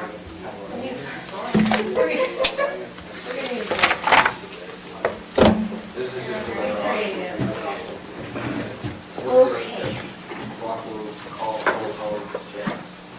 Oh, this one. Do you want to just...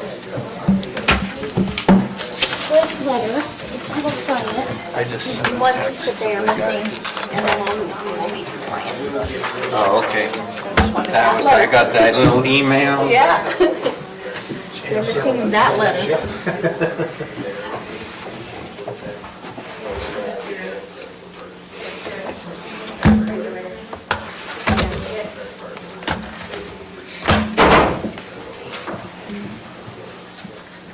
We just use the one from the watermelon.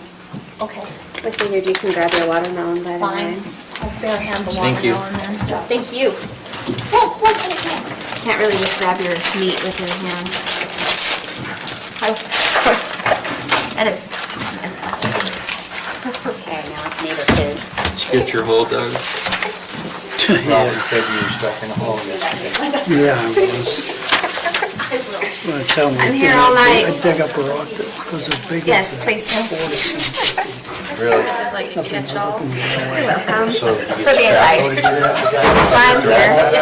All I could do, so if this was a footprint of the house, it's set right here, I swear I didn't used to be like this. and all I keep could you do is awake. dig me a 14-foot hole, come around here and just drag it over and have it fall in that hole, that's all I could do. Wow. I just barely got it Why else would I be here? moved, so we have a big hole we had to fill up with, well, they ended up filling it up with rock today. In southern Nevada, they have that caliche. That's how I. Oh, yeah. And occasionally they'd have to dynamite it. That's why I don't have a mad basement. Spilling land. Because I just start digging and then run into that stuff. Yeah. And whole layers. Yeah. I mean, when you do On a it- commercial project, they just get in and dynamite it out. But on a residence, it's like, Rolls and chips. Okay, you know what, you can have footings and we'll backfill around it. I'm pretty sure it's work. All right, let's see. I've got to leave to start work. And then I'll either be back or take Sarah's advice and not come back. Also, if it Was that my the kid- advice? If it was my kid's birthday and my grandkids, I would be enjoying that with my family, not sitting here talking about whatever we're talking about. Party for a little while, so. What party? Okay. Where are you going? Daughter's birthday party. Oh, fun. We're gonna do it right at 6 when we stopped for dinner, but then she got sick, so they canceled it. But I'd rather miss a council meeting than miss one. I just remembered, What? it's my granddaughter's birthday too. I just remembered it's my granddaughter's birthday also. Well, let's see, there's 1, 2. Well, if I go, that leaves, we just cancel. that the leaves meeting. 3 of them, so We we're all done. leave. We all leave, and then we all go home. That's just Yeah. the way it works. Darn it. Everyone's granddaughter's birthday's today.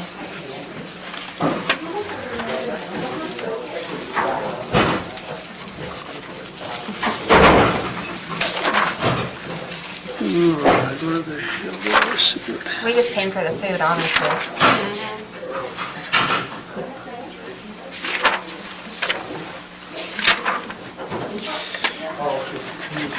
All right, there. I got home last night and my mom had made dinner. She picked up dog till Colton got home. He's working later. And I He's told working again? He never stopped. That was like a big old rumor. It's like a fake. People kept texting me like, "I'm so sorry to hear about Colton," and I'm like, "What?" And by the 5th one, I'm like, "What are you talking about?" Yeah. And they're like, "That he's furloughed and no longer working." I'm like, "He's at work right now. What are you talking about? They didn't get furloughed."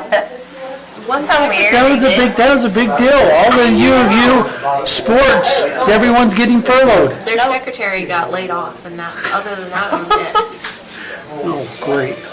So she made dinner, and I texted him. I'm like, "Oh, we had this really good dinner," and he was like, "Oh, good." I got home and talked about the dinner again. And the dinner that my mom made is on the kitchen.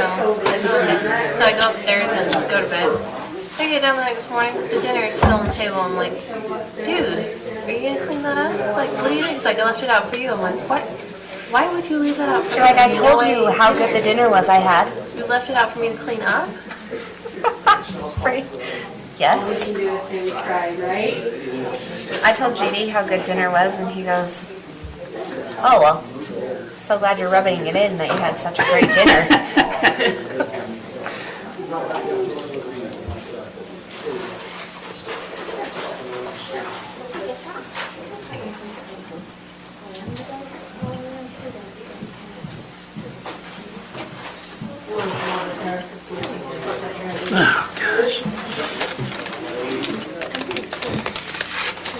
Oh, I didn't bring my fork.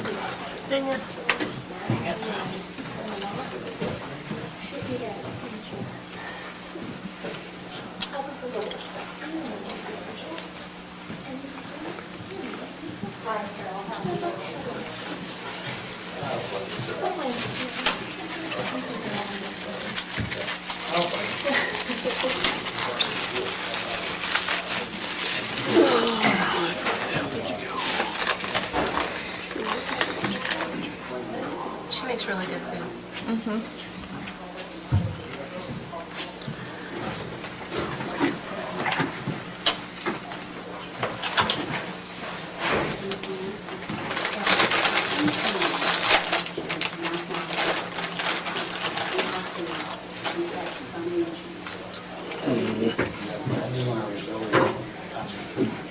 Interested in is what this is asking for, no such thing.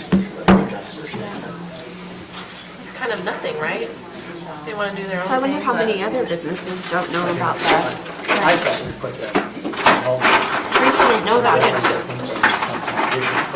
But I figured it must be Makes you wonder how many more don't know about it. creating the service districts. I mean, I didn't know about it till here, but I wasn't impacted. If anything, I was impacted by Robert, were these Cokes supposed to be just for you?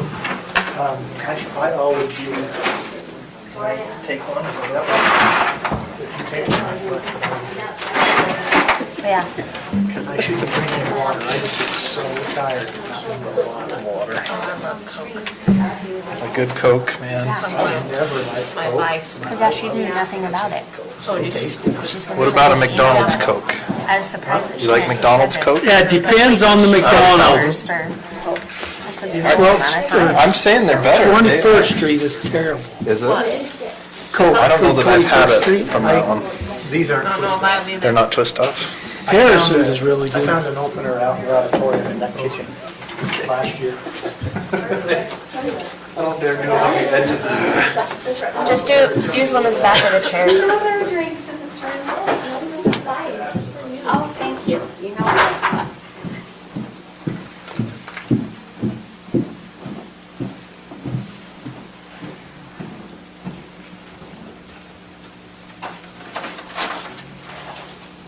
Because I didn't see grounds up there either. And she had to close down also. Tina did grounds for coffee up Parker night. So I'm gonna have to walk over there and walk in because same thing. I've sent how many people from the city over And you there? haven't got anything from And I, them? nothing. And I know they complained. I know that they wanted their renter to not keep having classes. And I know they got shut down.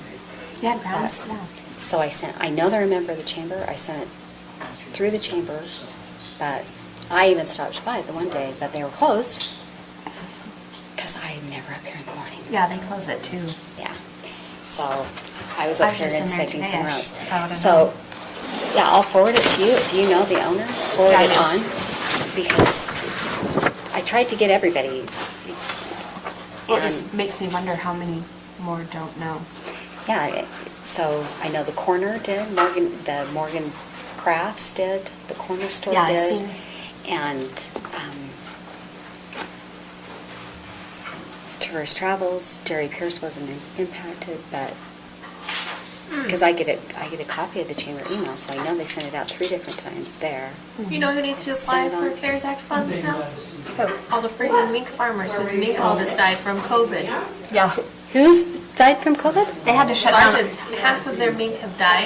And they had to CDC shut came them out, all They all down. died of COVID. because. Really? Stewards did too. They lost half their mink. And you know what's weird? Well, that is- qualifies. I Well, didn't that think about it. I talked to, I'll Yeah. call. Yeah, Cam's over. have them, how would we ever argue that that isn't a COVID impact? And Is mink, that an insured loss?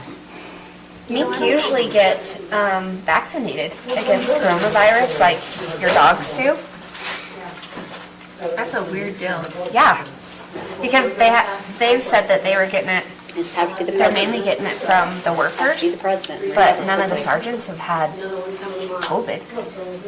Do you know what Francis did? What? You know Francis? I don't know. I don't know if it has been tested yet. How did they get it? They don't know, they're trying to figure, because the They CDC said came out. mainly on the news that they're getting it from the workers, but none of the sergeants have had, They do, Randy, yeah, huh? they have. Oh, they have? They No, just didn't, okay. I didn't know that. Are they one of those? I don't know, I just wanted to be respectful in case, Yeah, Oh, I'm sorry. I'm just surprised Shaylee didn't say anything. maybe they don't, I don't know. Not all of them, but there are positive. Okay. The ones that work there, that handle the mink? Makes sense then. But they weren't sure if it was transmission from mink to human, human to mink, if it came from cats, raccoons. I didn't think that the COVID was zoonotic. Because I guess that's why the CDC came out. most viruses aren't zoonotic. I guess they flew them in from several different places and To see Do where, all the testing. how it's happening. which is what the time they tested people working there as well. So when something like that happens, is it a local animal control issue, or is it, like, is that something Clayton deals with? We're working our Is way that to something do from the state to No. address it? I would say probably the state. I would think that would be like a DW. Because I don't even think Clayton deals with mink that get out.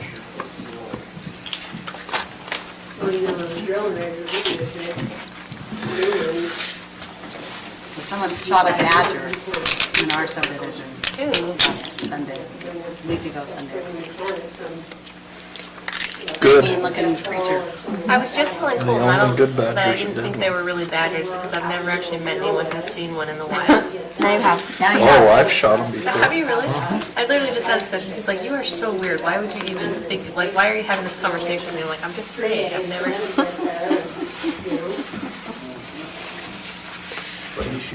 Badgers. I've never heard of anyone who's actually seen a badger in the wild. Oh, you know what? I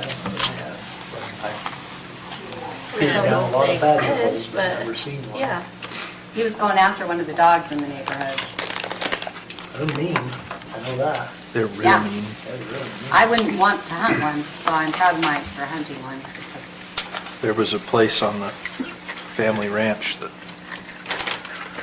my in-laws ranch, that there was always badgers. You could sit there and they'd just pop up and Really? they were everywhere.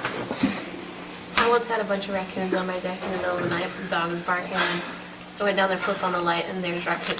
Like, up all the log poles at the top, there was one at Climbing every around your top. And on there, so I'm like, that's it.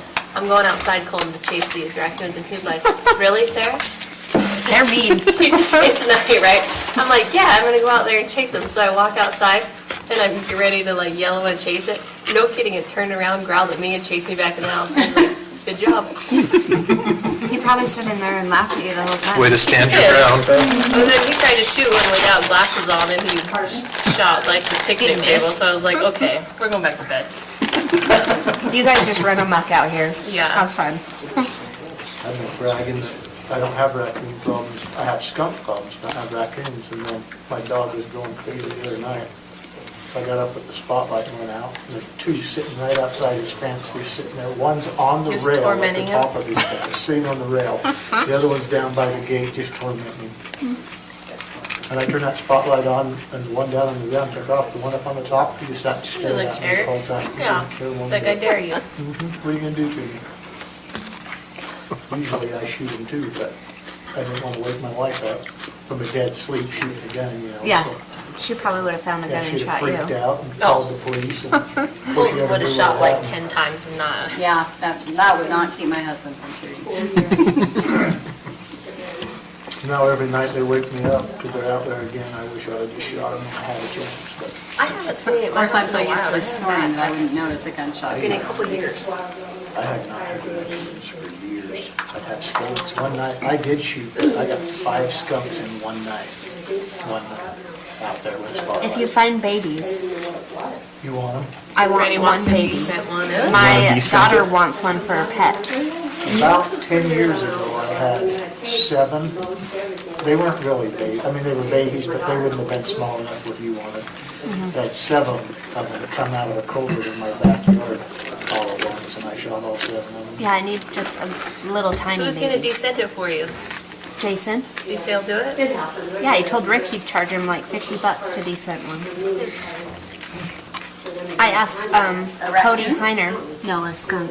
Oh, you can descend a skunk? My neighbor's growing up. I thought you were talking about a raccoon. No. But Do they, skunks make good pets? I've got a good friend yeah, that had a like badger as a cats. pet. They're like dogs and cats. Till somebody threatened to turn him into. I have a dead friend wall, that, so he took it out and turned his it friend loose. has one. But he caught it young. And I and asked straight him, yeah, you like, probably- $500 for it. Like a I'm like, dog. no, I'll just find me a. Amen. Took it everywhere.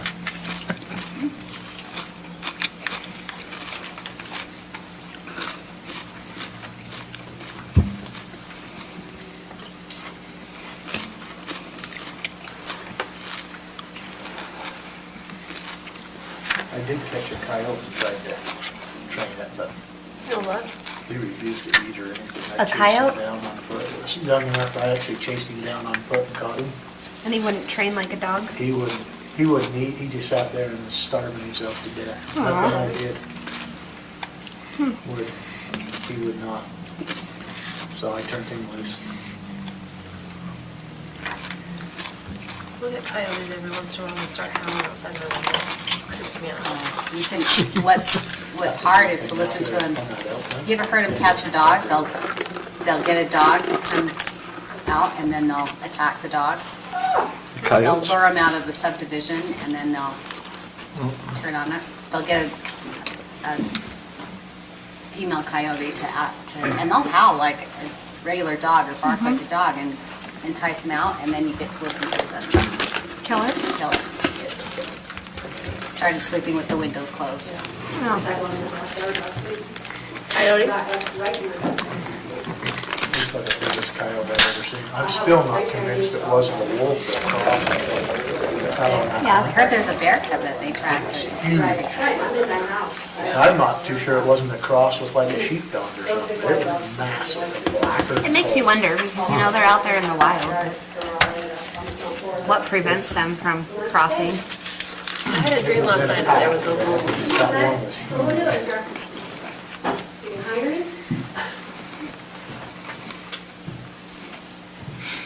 And it made the most awful sound. It wasn't a normal coyote. It was a horrible sound. You talk about giving you chills. It was daylight. It was just made a horrible sound. Where was that at? Cindy, they said at Chamber today that there's a bear that they're tracking at Deep Creek. Have you heard this? Yeah, my grandkids just saw it come through the property. What? Yeah. Parting up and walking right down the road and was walking in front of it and he thought it was a dog. Yeah. No, I think it was probably a mamish one too, but. Yeah, and so they Another one go past. they our analyzed the scat and said, Really? house. you got yourself a Saw bear. it. About 4 years ago, we had one like right between mine and Jesse's house, right through my yard, up the other yard.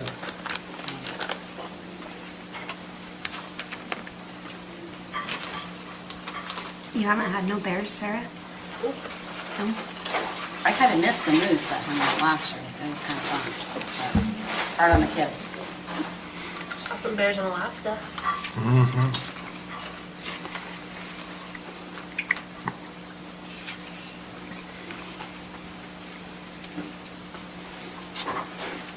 Is a watermelon good? It's not bad, because I'm a snob. I am too, that's why I took a bite of it, yeah. It's it's not bad. It's edible.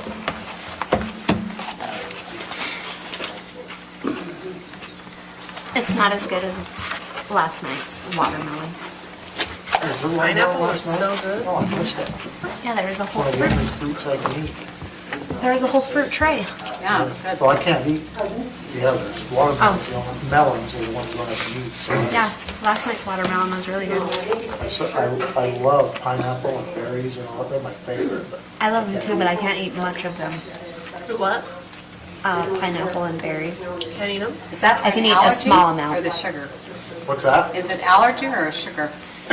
It's the The berries, it's the seeds, and the pineapple, it's the texture, the fiber and stuff in it. Basically, if they tell you this is the stuff you should eat because it's good for you, I can't eat that. I have to eat the highly processed crap. That's me too. I Not have a to lot eat of white bread, I veggies. can't eat whole grains.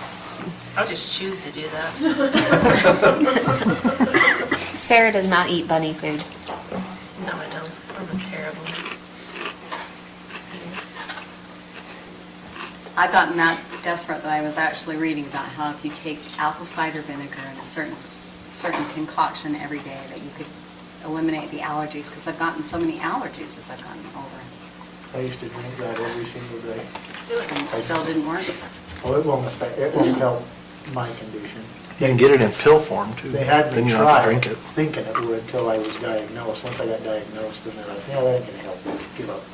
But does the pill form have the mother in it still? Yeah, you have to have the mother. I don't Or know. it doesn't do anything. And it needs to be Bragg's, because that Walmart The mother? junk tastes like That's dirt. exactly, so. You have Try it to, once. you have to open it and almost like pass out from the smell. But It this- doesn't do anything. And so do you smell like that Said after all this stuff that we're doing to make our bellies be better, like drinking out of, Drink it out of the ditch. that your body does that.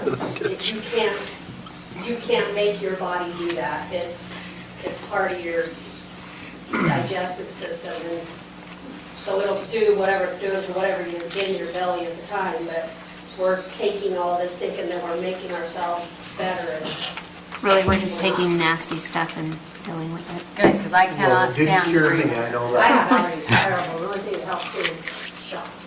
Yeah, that's, then I can sleep for days on end. So, I think that they make allergy medication in dosage made for Roland and not for me. Are you saying Roland's chunky? Or Saying that Roland is twice my size as any normal human, so. That's all right, you can say I'm chubby. I didn't say you were chubby. I just wanted to clarify her intent, Roland. Yeah. I'll admit I'm chubby. We're just happy you made it out of this hole. Yeah. I'm glad you made it out of your hole today.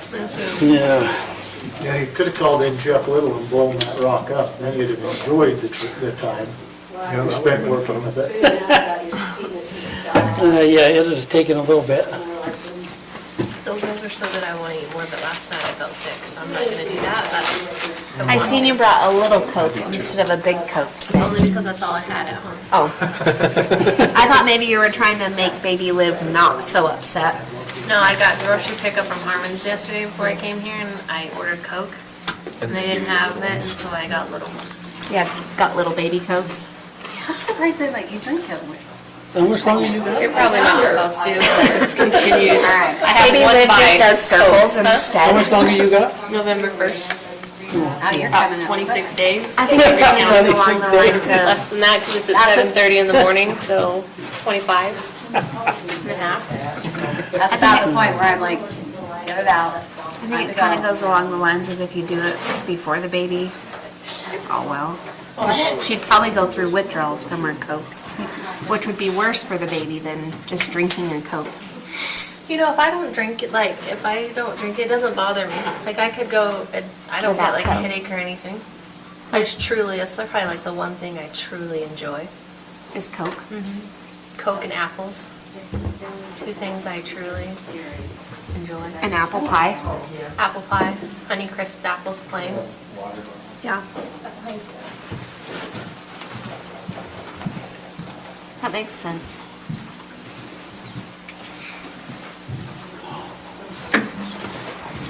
I don't feel like I have anything that I truly enjoy. I shouldn't, I'm but like, I did. this is like a treat. Water? I'm gonna pay for this too, because pork I does a think we're- number on my And stomach. coffee in the morning. Last time I got water. home, I'm like, I feel so miserable. I ate a pumpkin, or not a pumpkin bar, a peanut butter bar. Those were good. I mean, I A 2 liter? miserable. Oh, it's just one. It's one Diet Coke. That's one of the guilt things that I was about. I can't do Diet Coke. Regular Coke is fine, but I can't do Diet. My oldest one, I I crave. drink a lot of Coke. Like I would drink one a day. Like, Yeah, and Yeah, I do enjoy it, and I would drink one a day, but it's not like I sit home and drink it. that's about Jacob how I is am salad, too. and he likes salad, and the kids are like, oh, that's I crave Mountain Dew. And those go to the spectrum, No, and every doctor on the planet is assuring me that it didn't, but I still, Offer for Weaver that's County to do HR services. still that mom guilt that you can never get rid of. I should be happy. HR stuff. Don't want to do it now. Kind of, I just don't want to deal with it I don't think I really craved anything pregnant. on my own. Oh, I know. The fries and fry sauce I stuff. mean, I don't deal with it, I will have to deal with fries and fries. It's still like, And it had to be McDonald's. And when McDonald's stops giving fry sauce, I know the day. So I put in a little. I didn't know they even did fry Yeah, sauce. they did. And I was down in St. George when they had it on the window, and I was pregnant, and what? But I have, Michelle Obama told that story about being ignored as a black woman. I have been a 9 months pregnant, and it's not cute because I'm square. like I don't With blame little it. kids in Home Depot. Increases And they across went the to the board. customer behind me, and I'm like, look, I know I'm not That's a invisible. whole other thing. I am standing right It's here. just like Tell that story about being ignored in the store. That happens to everybody.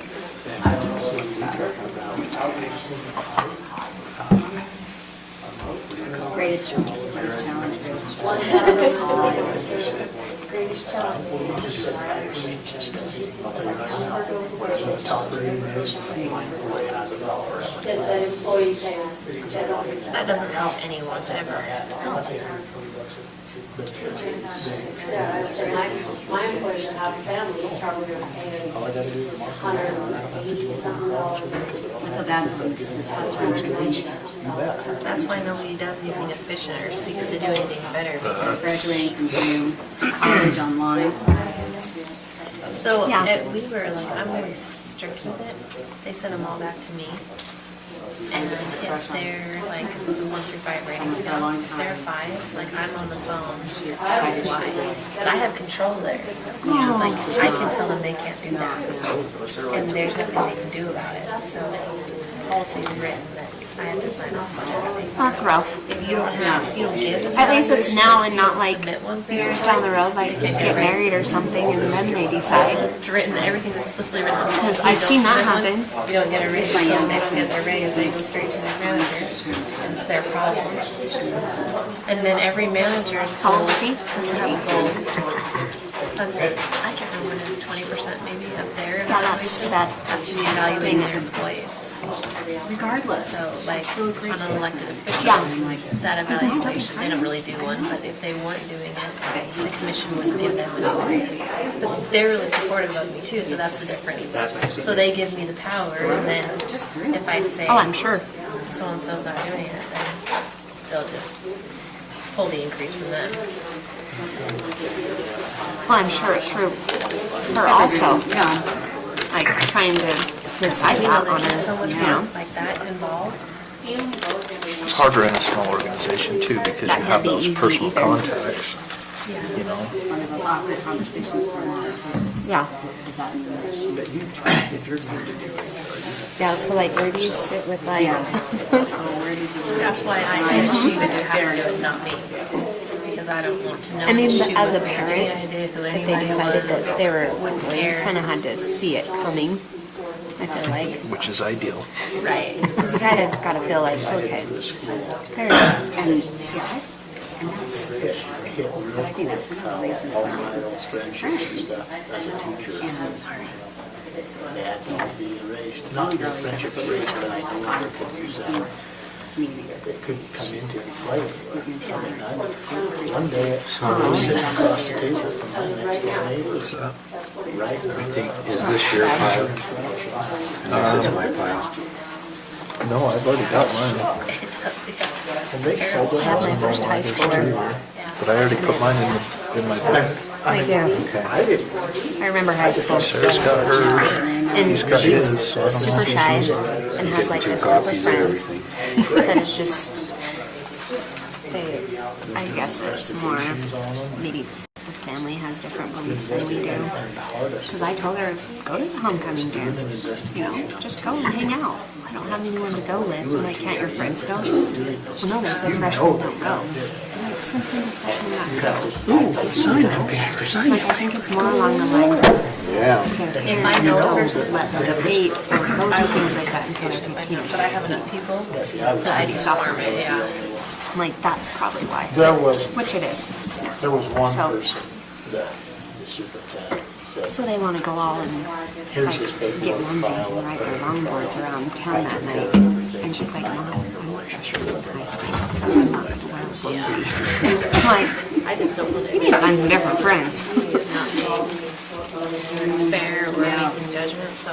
But it's hard for her because my youngest doesn't talk to adults, but makes friends kind of. She doesn't talk. Sometimes I'll She'll even carry on a use, conversation with like the sheriff's office, doesn't know how to internal like affairs. talk to. He's really good. He's really good. Sometimes I'll even use him for really good interviews and investigations. If there's some sort of conflict or something weird, I'll have No, mine are It's complete really good. opposites. I have him. And he's super a comp efficient. cheerleader and It's way better a than I comp am. softball player. Read the interview. And now I'm kind of wishing the cheerleader done high school cheer just for the group of people to have. She wanted to do both, and me and my husband were like, we can't pay for both. Comp cheer is twice as much as high school, so you pick which one you want to do, but I'm not paying All for that's both. gonna be, is they're gonna come in, they have to officially ask us if we She will doesn't create really those like that. districts, if we will provide those Rah, rah, services. she's gonna buy And we have to cheer officially say boys. no, so that then they can proceed with it. That's all it is. Silas, It's a so Only like formality. 2-minute thing. High school It is should be kind of a very downgrade quick. from what she's doing right now. Yeah, before they can even request for those to be, Daughters did that. to create I know those who it districts, is. they have to ask us if we I just will remembered,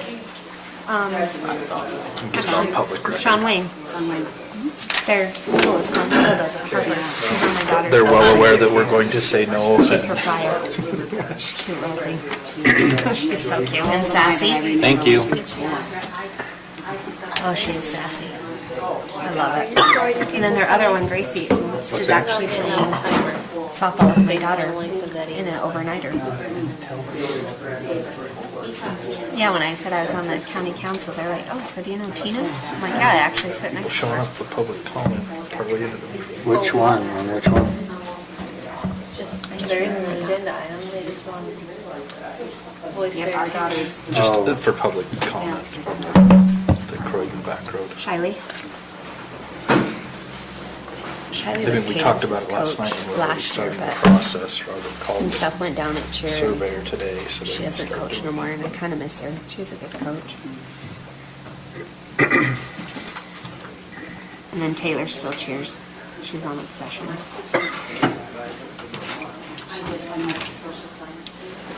But I think I did tell them This is their 6:30, college. thinking that I thought it was too. Yeah, I remember, I was paying this budget for dance, so they would Yeah, I make did too. Oh, yeah, it's ridiculous. Actually, you know what? Ridiculous. Yeah, When it you says have to pay that 6:30 here. uniform fee, So I I'm got like, them, but then it was posted. there's like nothing to it.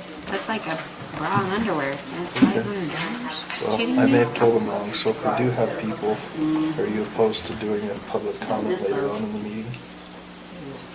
Say yes, Bobby. I bought my daughter 3 softball Say yes, I'm jerseys for her opposed. team, and it was like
allegiance to the flag of the United States of America and to the republic for which it stands, one nation, under God, indivisible, with liberty and justice for all.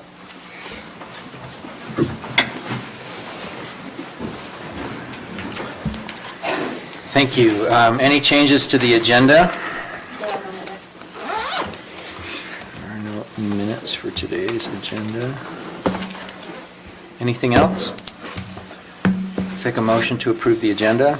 Okay, wait a minute, I think Gary texted and said that they were on their way, but if we need to move those items around, if they don't make it by item number 3, Okay. that's the only, I just asked for some flexibility on item number 3. Okay. I'll move to approve as amended. I'll second. All in favor? Aye. Aye. Okay, any conflicts of interest? Okay, hearing none. We'll move to our public comment period. This is an opportunity for members of the community to give public comment with respect to items that are not on the agenda, and particularly those that, with respect to which there's no public hearing. Is there anyone that would like to address the council? I'll start it off. Come on up. Please state your name for the record. My name is Chris Sauer. I'm a resident of Croydon. On September, I think I've already emailed you guys on September 30th, and it sounds like it's a positive thing. So do you want me to speak now of everything that's gone on up there, or has a decision been made to maintain or resurface the bypass road in Croydon? You guys all know which road I'm talking about, right? I think we did. We spoke about it last night as part of our budget hearing.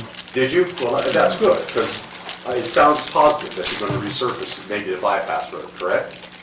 First of all, we need to make sure that it's owned by the county, so we've engaged the surveyor to do the necessary work to get the right-of-way dedicated, and then we'll move to the next step of Well, maintenance of the road. you all know that it seems that 2 years ago, the Bureau of Land Reclamation of the state, to my best knowledge, resurfaced the existing, resurfaced and extended the road known as Lost Creek Road all the way to the boat launch. You're aware of all that, right? Yes. Okay, so we don't have to hash all that out, right?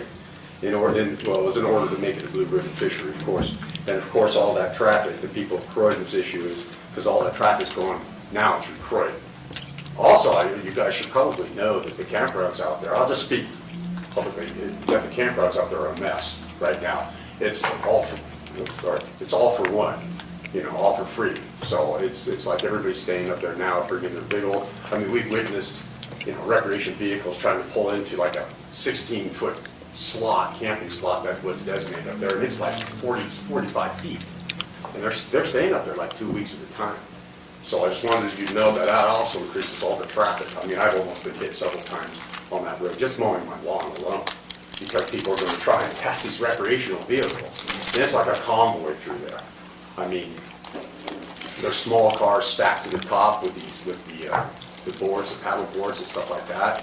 And it's, it's one truck might have 20 of them on it, and there's a convoy of small vehicles going through there all the time. It's a mess. We've lost dogs, and everything else. I just don't want it to cause any big trouble like, hitting a child or an old man, older gentleman, I should say, or a bicyclist, because bicyclists are using that road all the time now too. It's recognized now. They sure did their job in the blue ribbon fishery, because it's recognized. People are stacked in there deep. You're going to have a lot of conflicts and stuff up there if people are in there so much. And to remember, the bypass road does service school buses and, all your emergency vehicles as well. So, and it's a straight shot, and it knocks about a mile off the route. I think it's to do the bypass road, it's like here, I'll just get straight to it. It's 1.66 miles, and the other one's 2.25 miles, going through Croydon that way. And, it's a mess up there. So I won't go continue on too much longer. I'll just sum it up. It's a dangerous road situation up there. And you have the petition. I emailed it to you guys, and obviously I don't need to give you maps or anything else, because I have a lot of, on-site instructions on where the road is. And by the way, I think it is a county road, because I believe state says that if a road is dedicated to the public, for public access, and it's there for 10 years being public access, I think that makes it a county road. Yes, it's only 7 years, but it's not a self-operative provision. Oh, So really? what we need to do is get the surveys done, and then we'll come by the people alongside the road and ask them to dedicate the portion of the right-of-way, and then it'll be cleared up and we Yeah, can it's move never forward. dedicated. Okay, yeah, are you guys going to take care of that then? Do you want me That's- to work any of this issue? So, I don't think so. We've already engaged the surveyor, so he'll begin, we hope, within a week to do the survey. And then once that's been fully dedicated, then the county can work to expend the funds to get it resurfaced. Because I've been to Afghanistan, I know who gets hit. The old men can't get out of the way, and the young children can't get out of the way, and the bicyclists committed. So those are usually the ones that get hurt in this. And our roads are already narrow enough. But thank you very much. I won't take up your time. You already have the petition, correct? Yes, Do you have it? Michael, you want to sign it real quick? Sure. Sure, man. Why not? Go ahead and sign it. I just got a call from Travis Stevens, my lumberjack up there. He's anxious to sign it as well. I think he's the only one I didn't get because he was in an accident. Do you need those petition signatures? Probably not now, or? No, you're welcome to submit them to the council, but yeah, we're working on it. Michael's letting you have them. Okay? So when we me to discussed just this keep last that? night, just as feedback back, the COG funds that we talked about, it needs to be for a collector route, and I'm assuming this is a collector route would qualify, but you would also want to petition the COG, the Council of Governments Board, which is made up of members of the school district, the city council, and the county. I think you've got everyone on the county here, but those funds are allocated through COG. So I will make sure that you know when we talk about it next at that meeting and when it's on the agenda, so. All righty, because I thought the road was first paid in 1975. So it's not over whether it's paid, but there's a lot of, funding is always a challenge in county government. And so one of the funds that we've identified that this would work for is allocated through the Council of Governments. And so that's where we've been discussing and where there is money available now for this, and so I'm just putting it out there. I will advocate for it with my whole heart and soul, I promise, but I am not every vote. And so that's why I put it out there, is I may call on you and ask you to come help in. Sure, Tina, I'm glad to do that. We have, and I appreciate it. Because, the funds, I believe, were there, but they were reallocated somewhere else, and the equipment was there, if I remember. Well, so I don't know about that. I'm not over roads, but I know That's why I just thought I'd mention that. But this is the fund, this was the fund that we were talking about, and I've talked with Brett Heiner about whether or not there's money there. And just so you know, we are breaking every single rule of public engagement in this. Oh, we are. This public comment. Something, I'll just go ahead and let someone else take the stand here, and then I'll get out of the way, and Brett Heiner's a very fine man. So are you guys. Thank you. Thanks, Tina. Thank you. Anyone else that would like to address the council as part of public comment? Okay. Go ahead and close the public comment period, and we'll move to the first item on our agenda, discussion, decision, ratification of hearing officer's recommendation on the Board of Equalization Appeals and Adjustments. So, I'm just here if you have any questions. okay. Are there any questions for Gwen?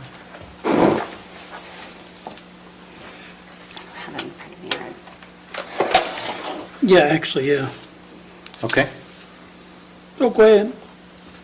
So on these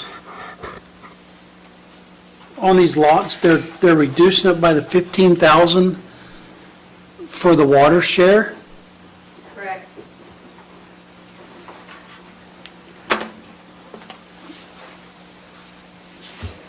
All right, that don't make much sense, but, so was it originally assessed with the Peterson Pipeline water share?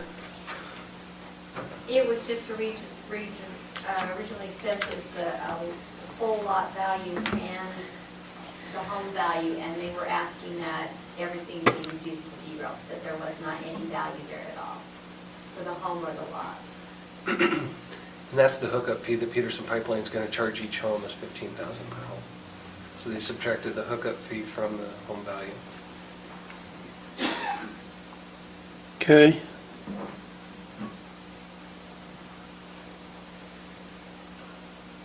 And then on the,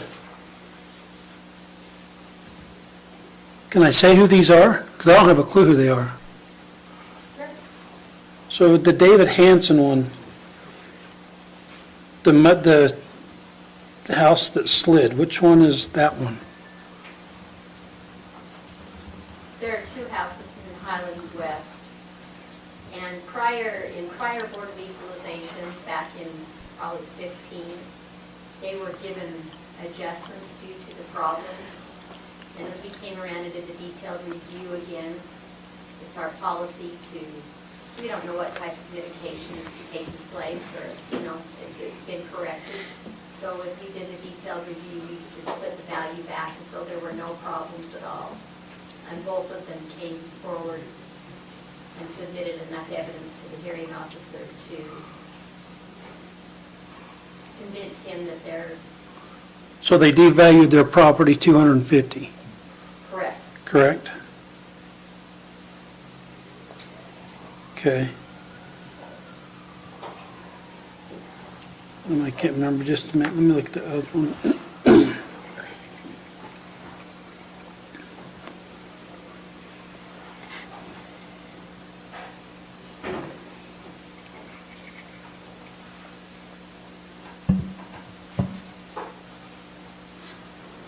Thought there was one more.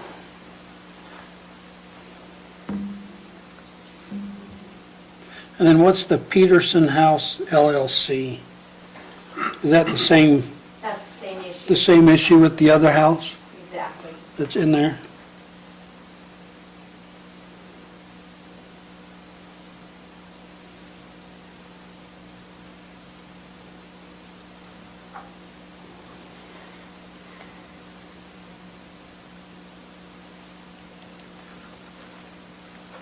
So you'll notice on the first 3 pages, those were basically assessor adjustments that were made as information was brought to our attention. Those were not heard before the hearing officer. And then the last page, all of those were heard before the hearing officer. Okay, so the other one, the Ray Meyer Hoffer, that's another one in Highlands West? Correct. Okay, and then you got Sobry.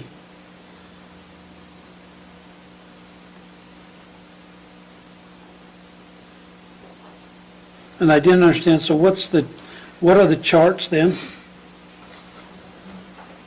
The charts, Yeah, the Board of Equal Adjustment. That's the next item, I think. so they're all of the adjustments that sorry. have been made to different properties for various reasons. In the comments, some of them, had a land value area, some went from non-primary to primary status, or vice versa. Okay, that's what I wasn't understanding when I was reading. Some people brought in closing documents substantiating what they, their recent purchase.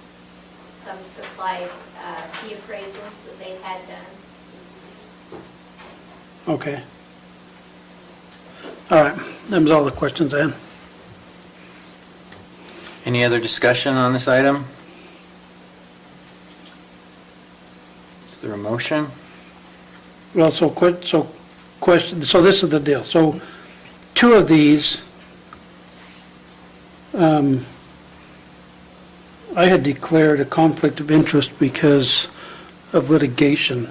So I either need to abstain from voting if we're doing them all together or do them individually.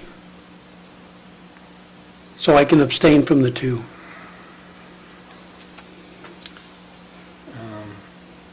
And if all of you don't have an issue, then just go and I'll just abstain, I'm fine.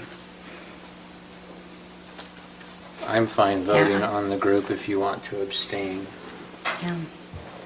And I think that would be better than naming two Agree. properties. Mr. Chair, I'll make a motion that we ratify the hearing officer's recommendations on the Board of Equalization and Appeals and Adjustments. I'll for second that. 2020.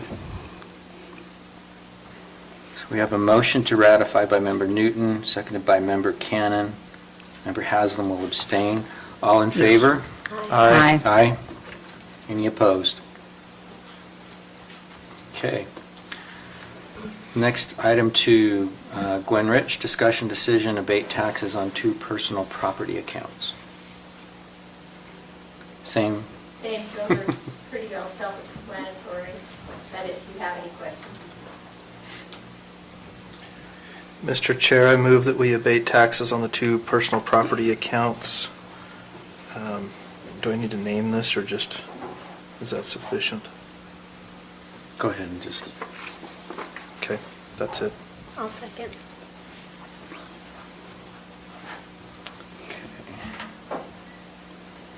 Motion to abate by Member Newton, seconded by Member Averett. Any questions on the motion?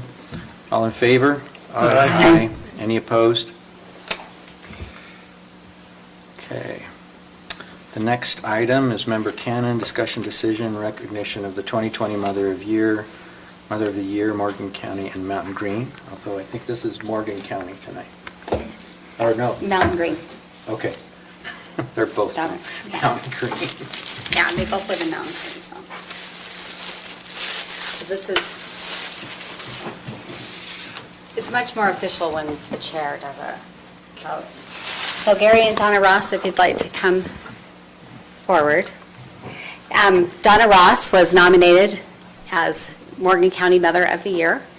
And it's been a strange year to be a Mother of the Year. Fortunately, we had a really great celebration in January, but we were not able to do this over Mother's Day when we were in a tighter lockdown than we are now. So the council has approved it, but we wanted to make it a formal agenda item and recognize you and appreciate the example that you are to mothers and to women and to every member of our county. So, Thank you, and I'll go ahead and just read the resolution that we approved back in January. It's whereas Donna Ross has been named Mountain Green Mother of the Year 2020, and whereas Mrs. Ross is mother to 4 children and is now the grandmother to 1 child, and whereas Mrs. Ross is the adopted mother of 2 children who needed extra love, patience, and care to overcome the challenges of their early life, and whereas Mrs. Ross has served her community by strengthening families through marriage and children's programs, reaching the homeless and addicted members of our community, and whereas Mrs. Ross has volunteered her time hosting marriage retreats and serving as a marriage counselor, strengthening other couples' relationships and facilitating the power of reconciliation in countless lives, and whereas Mrs. Ross studied the care of dementia and special needs persons and provides services as a teacher and mentor for in-home caregiving company, and whereas Mrs. Ross has led the efforts to provide meals and life resiliency skills to people, empowering them with job training skills, access to health care, and housing, and providing them with a place to sleep through collaboration with 20 other local nonprofits. And whereas Mrs. Ross's service culminates each year in an annual Thanksgiving meal, a National Night to Shine event where special needs families are given an opportunity to be pampered with pedicures and makeovers while their children are all crowned king and queen of a spectacular ballroom event. And whereas Mrs. Ross with her husband Gary have dedicated their lives to demonstrating what compassion and selfless service looks like. Now therefore be it resolved that the Morgan County Council on behalf of the people of Mountain Green, Utah, do proclaim Donna Ross as Mountain Green Mother of the Year for 2020. Congratulations. It's a great legacy of service. Thank you.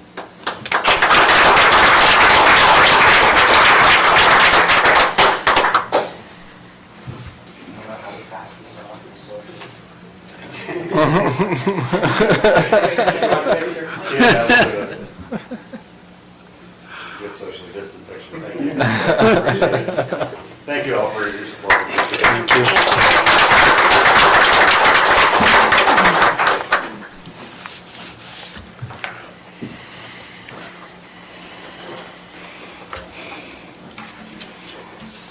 Okay, that brings us to item number 4 on our agenda.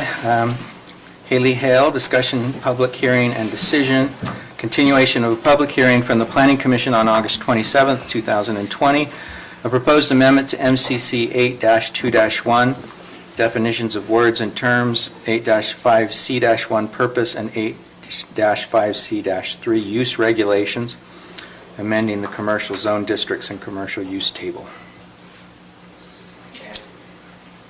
So staff has re-advertised the commercial zoning districts code amendment with the correct references to the land use regulations ordinance per your guys' recommendation on September 15th. And we have also made the changes for the wording of the neighborhood commercial districts purpose statement, which you also recommended us make at the town council meeting on September 15th. Another recommendation was that the names of the Mountain Green Commercial District and the Peterson Commercial District be changed to limited commercial A and B to avoid any confusion. So staff talked to the Planning Commission Chair and Vice Chair, and we are recommending to actually keep the commercial buffer district and amend the uses to match the Mountain Green Commercial District, removing the Mountain Green Commercial District. So really, we're just changing the name of Mountain Green Commercial District to Commercial Buffer. But this way, the county won't have to rezone the commercial buffer zones in Mountain Green, which will save us both time and resources. And then staff is also recommending to rename the Peterson Commercial District to Limited Commercial. And this also makes it so that there's not a weird A and B at the end of the Okay. names for different districts. That's the only changes that I'm making. So essentially, you followed the council's recommendation with the exception of the name change so that we didn't need to do a map amendment. Yes. We will have one map amendment on the Peterson Yes. property, but not in Mountain Green. Not in Mountain Green, just Peterson. Okay, any questions for Haley? All right, this one is scheduled for a public hearing, so somebody wants to make a motion? I'll move to open public hearing. Second. Motion and a second to open public hearing, all in favor? Aye. Aye. Is there, I've got the list, no one signed up for this one, but if there's anyone in the audience that would like to address this matter, please come forward. Can I have a motion to go out of public hearing? So moved. Second. All in favor? Aye. Aye. Okay, any questions or discussion of this item?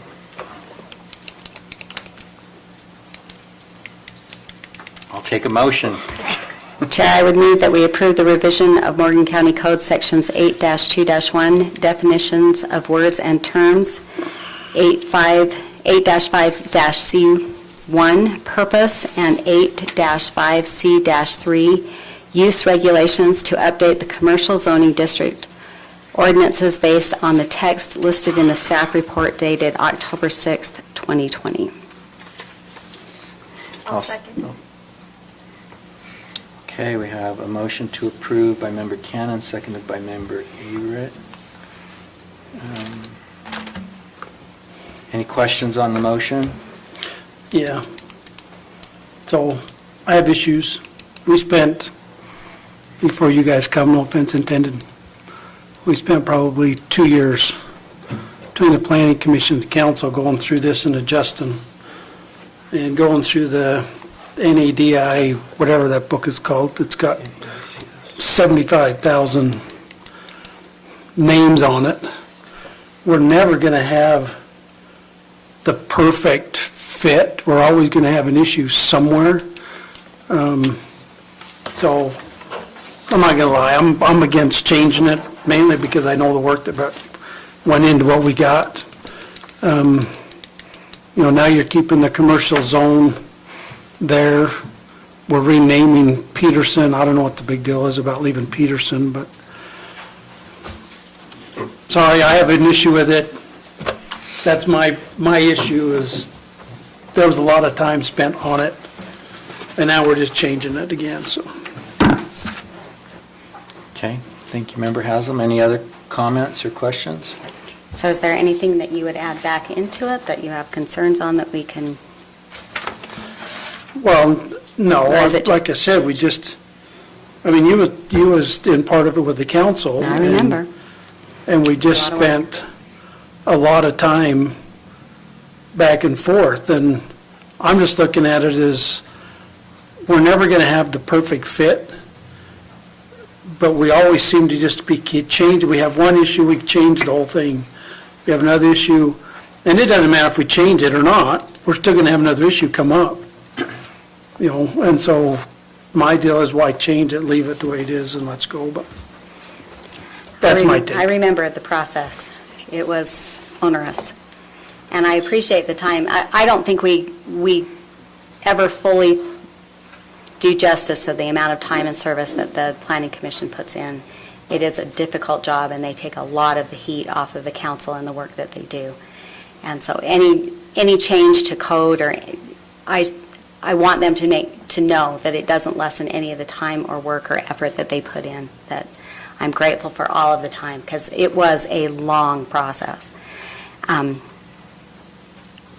Having not been over the Planning Commission when this was instigated, I can only go based on what the staff recommended and the current Planning Commission recommended in the changes, and I think this was unanimous. So I'm happy to entertain specific changes, but Yeah, and I agree that the planning commission does take a lot of heat off of us. You know, both Mike and I have been on there. We know what you're talking about as far as the time the planning commission puts. They don't get much recognition. But like I said, I'm just looking at the time that was spent, so I'm good. all right. Okay, we have a motion and a second. All in favor? Aye. Any opposed? Nay. Did you get that?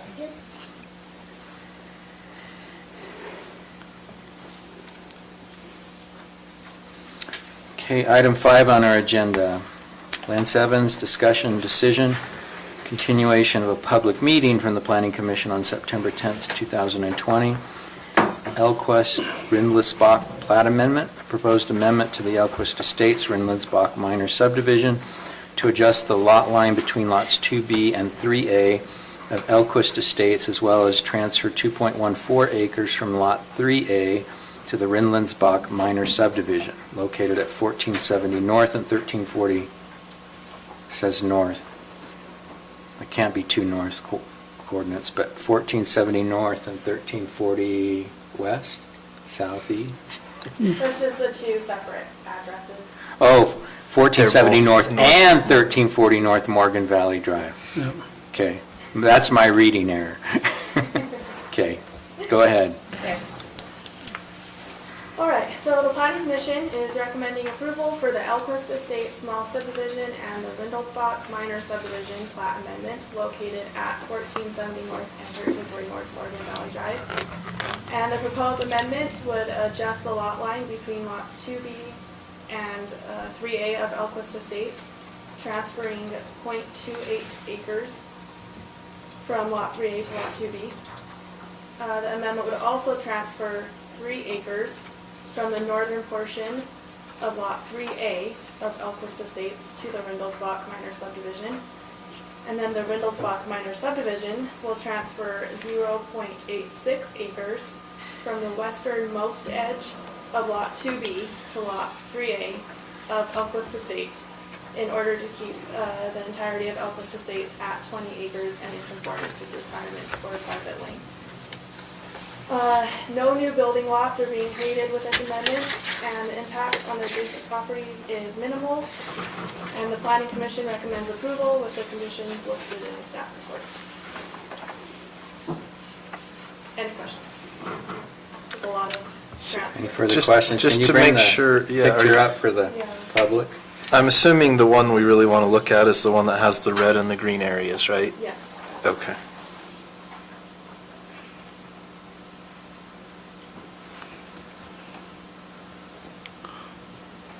And the applicant can explain too what he's doing as well, if you guys want to hear from him.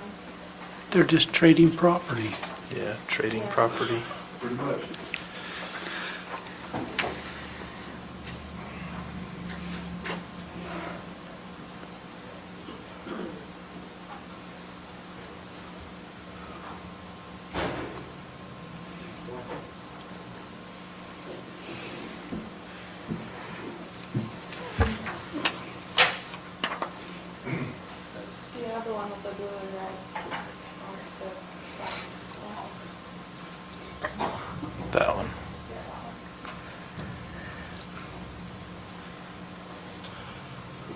You want me to? So, Do you want it? I can. Yeah, you can go ahead and explain it. You want me to? Yeah. So essentially what we're doing here is making better use of the property for both owners. I actually have a couple of acres that I don't need, so I'm trying to sell it to Tim. But to maintain the 820 restriction, and he needs a total of 3 acres. Where his green spotted area is, that makes a much better lot, he gets the 3 acres, which we originally planned to do, but we couldn't. So give him the 3 acres, filled in 2.14, exchanging .86 for the red dotted area, which makes my lot 3A and his lot, I think it's 3B, better useful lots. Okay. And that's all it is, a land exchange. There's no building permits involved. Nobody's going to build anything. We're just making better use of the lot. Because of the fact that I actually have a couple acres I wanted to sell that I didn't really need. I'm slowly getting out of the farming business. It's just something I can't keep doing. Okay, any questions for the applicant or staff? I got questions for staff. Thank you, sir.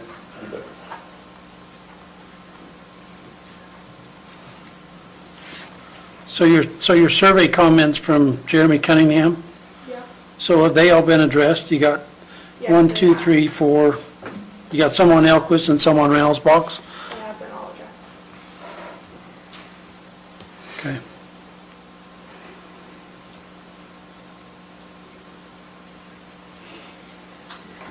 I'm good. Okay. Mr. Chair, I move we approve the Elquist Estates Rindelsbach Minor Subdivision Plat Amendment Number 2 and 3, application number 20.014, located at 1470 North and 1340 North Morgan Valley Drive, based on the findings and with the conditions listed in the staff report dated October 6, 2020. Did you say 014 or 041? 041 is what I meant to say. I don't know Okay. what I said. I thought you said 014, so that's why I was just making. Application number 20.041. Okay. Do we do the public hearing? I'll second. Okay, we have a motion to approve by Member Newton, seconded by Member Swan. Any questions on the motion? All in favor? Aye. Anyone opposed? It's always fun when I go. We're good this time. Thank you.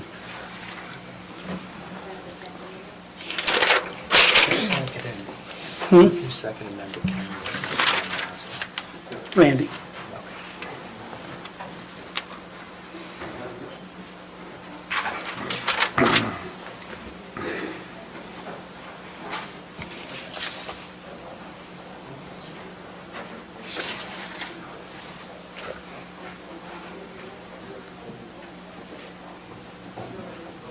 Okay, that brings us to item 6.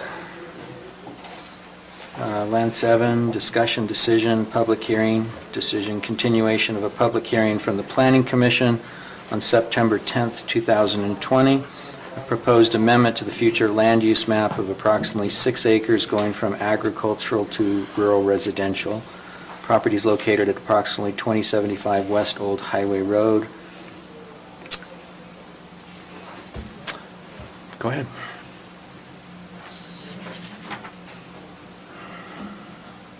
Good evening. The applicant is requesting, they'd like to develop this parcel, 6 acres, and this is the future land use map. It's, as you stated, off Old Highway, here's I-84, just south of Enterprise. The parcel is currently split between, let me go to the zoning map. The parcel is currently split. It has a small sliver of RR1, and then the rest is A20. With the current development standards, they could get one home on there. They'd like to do more than that. And so they're requesting, a first step would be a future land use map amendment. to change that area to rural residential instead of agricultural. At the planning commission meeting, the planning commission discussed the proper distance and the zoning history of this parcel and the tunnel zoning that we have in Morgan County, where we have the rural residential 1 zoning that goes back various distances from different streets. In some places it is 240 feet from the center line, in other places it's only on one side of the road. My interpretation of the zoning is that this may be a mapping error, but I think it's vague enough and not clear enough that I thought it was right to go through the amendment process of doing a future land use map amendment and a rezone, rather than assuming that it was just a mapping error because of the road alignment and all that. So the applicant has made this request. This is step 1 in the process. The planning commission, after some discussion, came to the point of they would recommended going back 240 feet from the front property line that's adjacent to Old Highway Road, so that would give them the same tunnel zoning as other areas of the county. It would allow them to develop it into several lots and move forward. And that is their recommendation. So can we get clarification, oh, sorry, Mr. Chair. Go ahead. So can we get clarification on 240 feet back from center line? Because I was under the impression he was talking about the center line of the road.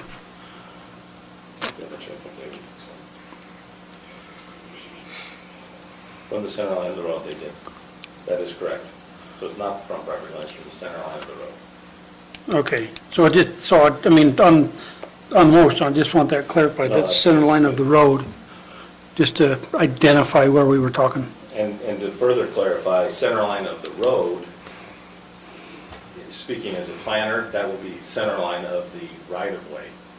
So most of these right-of-ways, this right-of-way, I believe, is 60 feet. So we're really going to the middle of that. The road isn't necessarily in the middle of the right-of-way, depending on various locations. So I don't want to use the road because then it's going to be lopsided. So we do the center line of the right-of-way.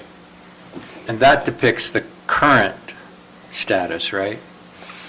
No. Or is that, This is so I'm where it would- talking about the zoning designation right now. This is where it would change to. That's what it would change to. And so there's that triangle piece between I-84 Still and... have 820 back here, which would allow them with, I believe it's 800 feet of frontage now along Old Highway.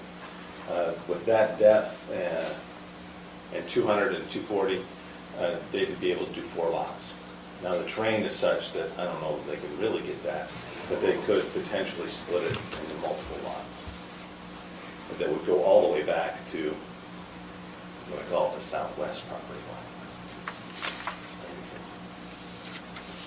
Is there any reason to not just do the whole lot RR1? Because it would be inconsistent. The planning commission felt it would be, this would be more consistent with the other areas of township. They were just trying to extend What's the already lot there. to the south, Gotcha.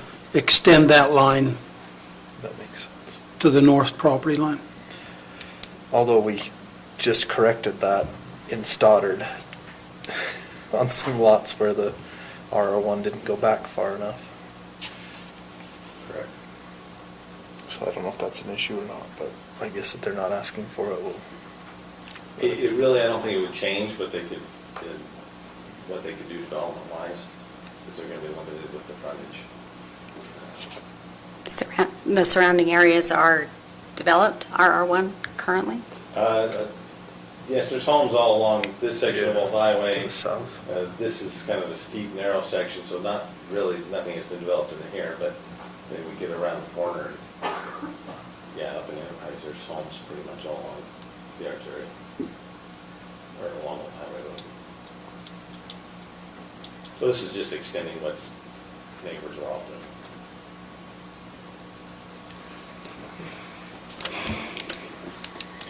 Motion to go to Okay. public hearing. Okay, there's a motion to go into public hearing. I'll second it. Okay, motion and second, all in favor? Aye. Aye. Again, my list is blank. Is there anyone in the audience that would like to speak to this matter at the public hearing? Motion to go out, public hearing. I'll second it. All in favor? Aye. Aye. Any discussion? I'll make a motion. Mr. Chair, I move we approve the Winter Sheffield Future Land Use Amendment, application number 20.045, changing the designation from agriculture to rural residential 1 along the frontage of West Old Highway Road, 240 feet back from the center line, keeping the back portion beyond the 240 feet agriculture, based on the findings and with the conditions listed in the staff report. Member Newton, can you clarify the center line? Would you like to clarify the center line in your motion? Yes. The center line of the road right-of-way is what I Okay. understand it to be. I'll second the motion. Motion to approve by Member Newton, seconded by Member Cannon. Any question on the motion? All in favor? Aye. Any opposed? Thank you. Item number 7, discussion, public hearing, decision. Wasatch Peaks Ranch owner request Morgan County hold a public hearing to consider whether the county should provide service to the Wasatch Peaks Ranch development. It is the preference of the owner to create 2 local districts rather than have the county provide the service. Mr. Evans. I'll just do a brief introduction, and as you're well aware, the Wasatch Peaks Development Agreement was approved last October, and they've been going very hard and working very hard on getting that started. Ed will speak to it more later. But they've made a request to have 2 local improvement districts, and it's consistent with the development agreement, Section 5 and Section 8, where we specifically state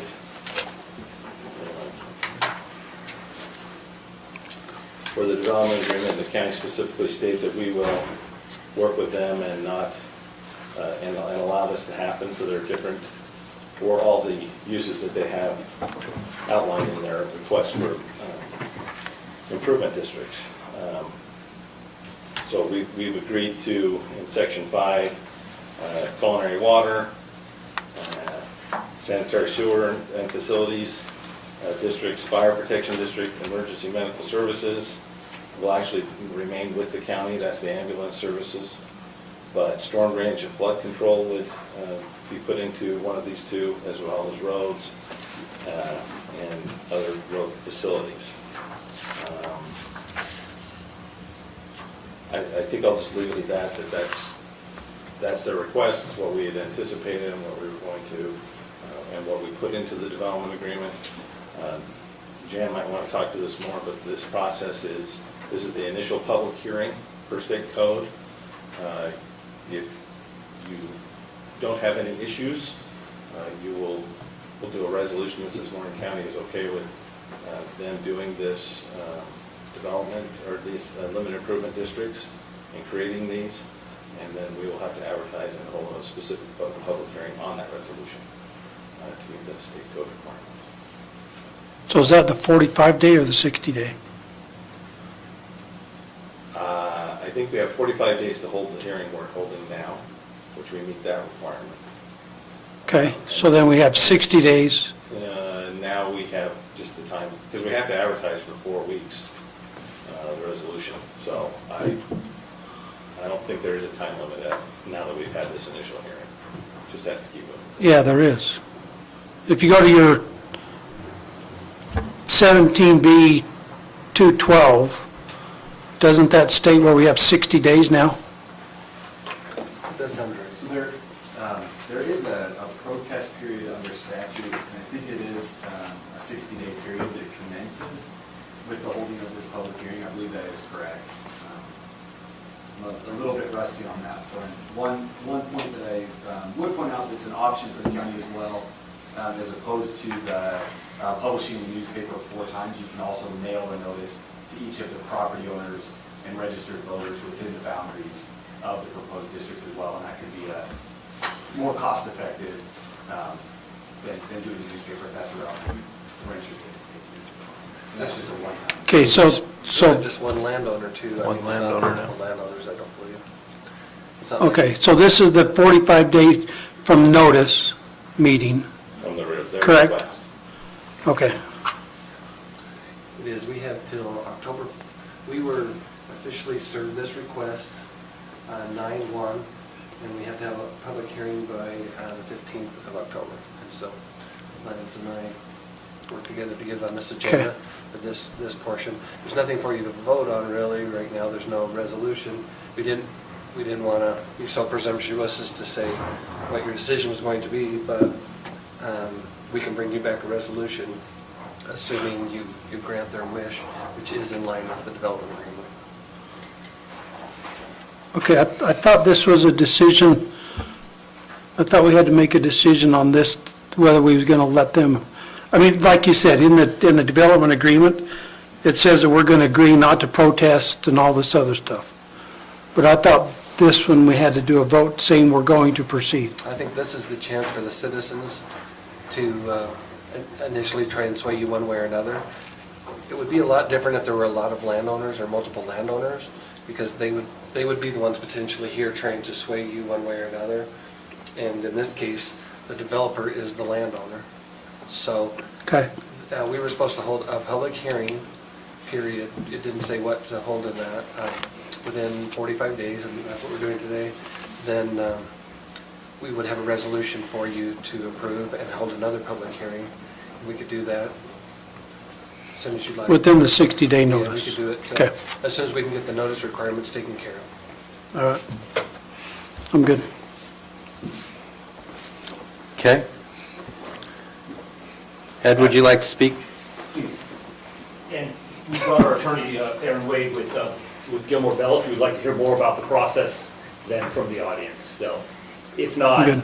I'm happy to take any questions you have on the progress, and just wanted to give a quick little update of what we've been doing. As you've seen from the Peterson exit, Yes, I do have that. we are quite active up through the Whittier farm as well as up on our property. We're working now primarily on roads and utility alignments. We have road base down for about the first 3 miles of the property and are moving into the second phase of our roads. We call this 0B.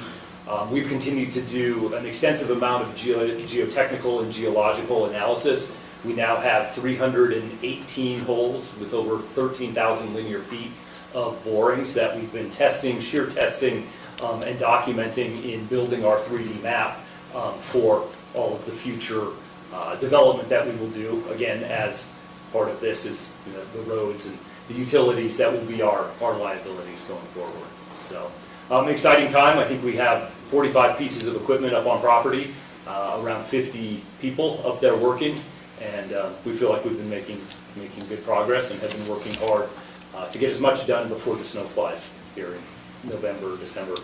Are you going to try to asphalt your road? We will not. We'll leave it for the season. Let it set? Yep. So, one, be careful when you say you can see it from Peterson, because you told us a product that we wouldn't be able to see. The road. The other question I have, and in your text it didn't answer my question, what's the purpose of including these minutes from 1908 that talks about the boundary lines between Morgan and Davis County? I mean, what does this serve in what we're doing right now? The state statute requirement, correct me if I'm wrong, is for us to include the entire legal description of the property, so that if there are other owners, as Mr. Evans mentioned, if there's other owners who want to petition the county to provide these services, that would be the verification that their property was included in the legal description. That is part of the entirety of our legal description. And if you remember our RSD entitled Only Land, it had to be contiguous and located within Morgan County.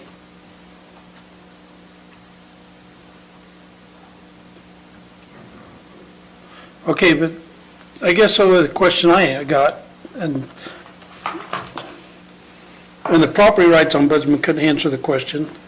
So in this one, they're doing section lines, 3 miles and 1 mile and mile, that does not follow the contour or follow the line of the existing Davis-Morgan County line?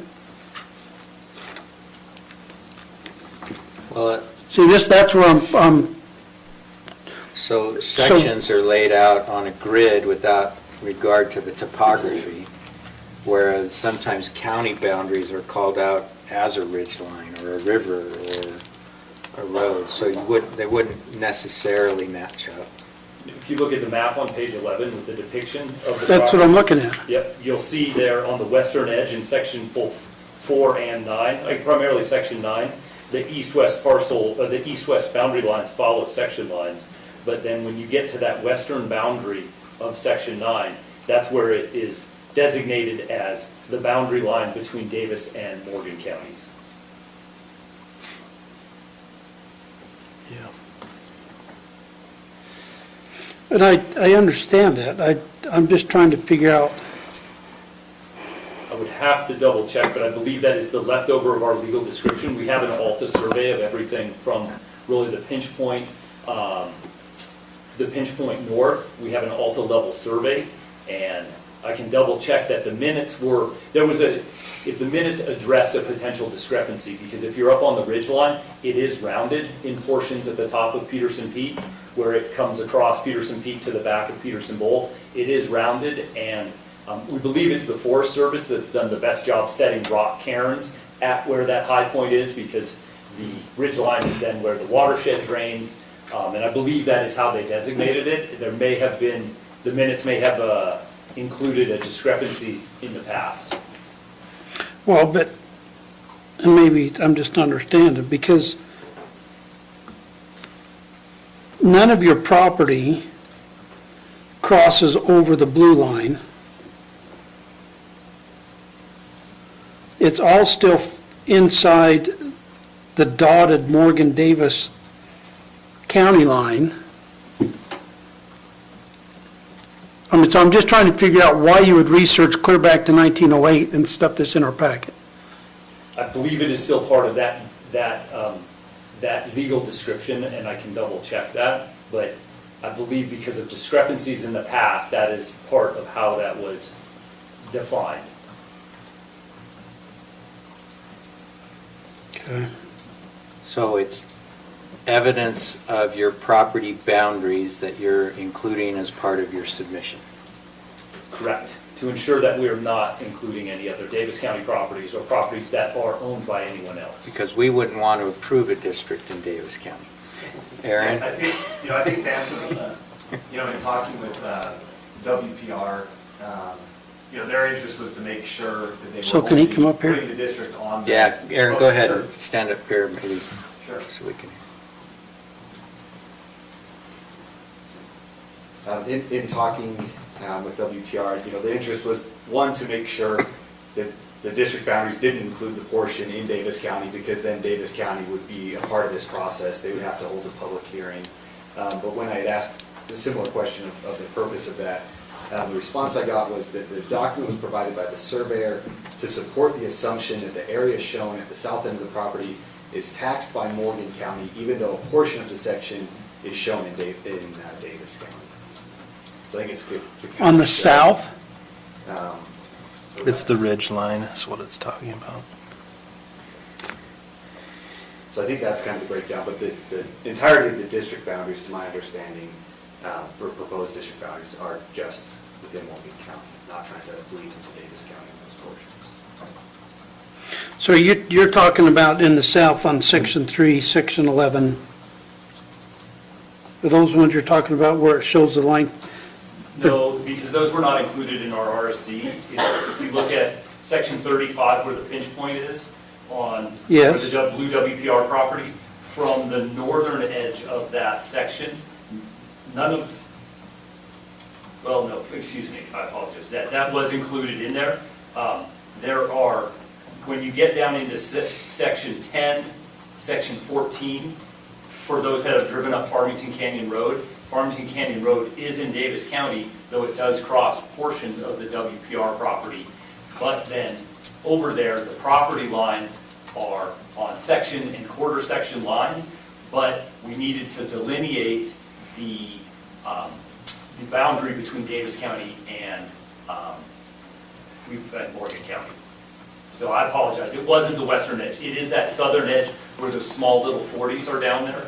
And Yeah. it's still contiguous to our property, but because the property boundary, and we have not ALTA surveyed down in the southern parts, we needed to describe where the property boundary weaved through those quarter sections. And that's why the Davis County minutes were included in there. Okay.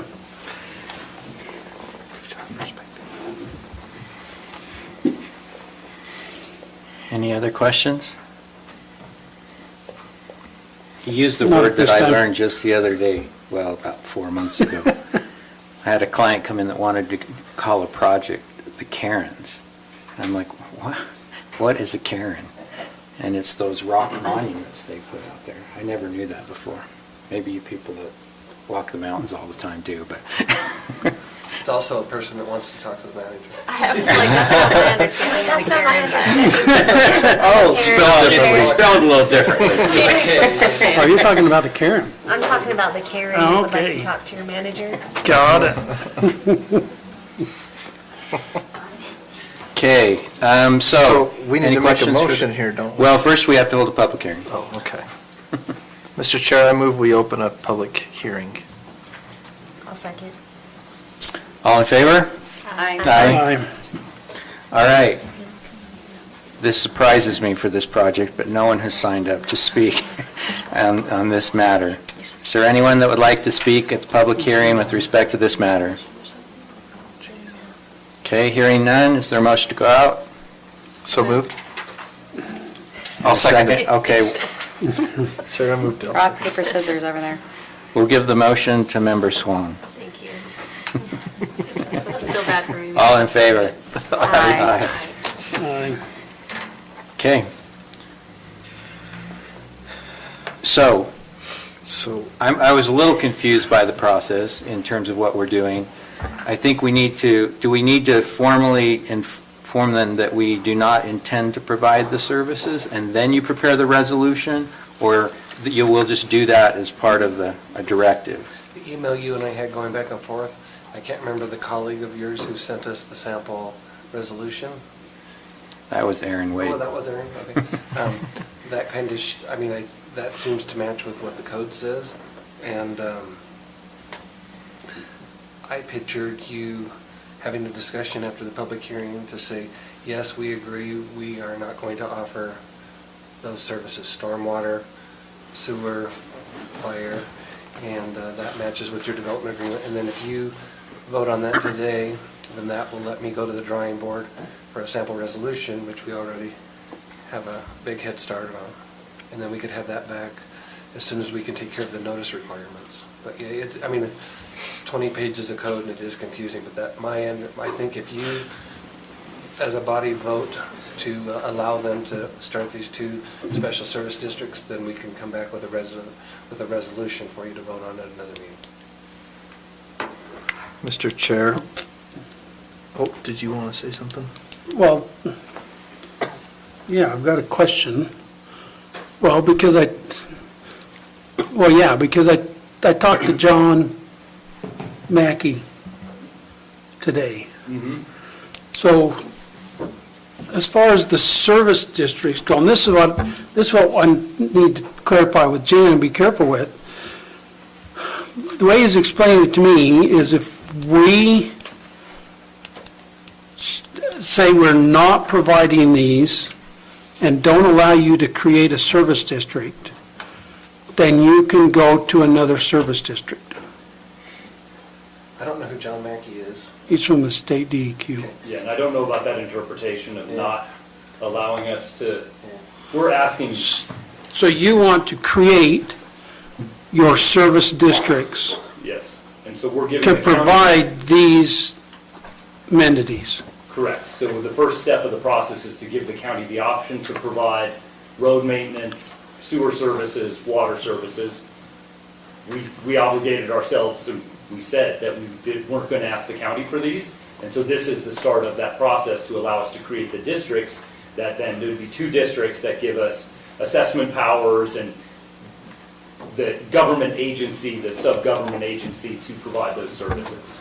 So John Mackey is with the state. He's Division of Water Quality. Exactly. And so the state has been encouraging us to pursue regionalization on the sewer side.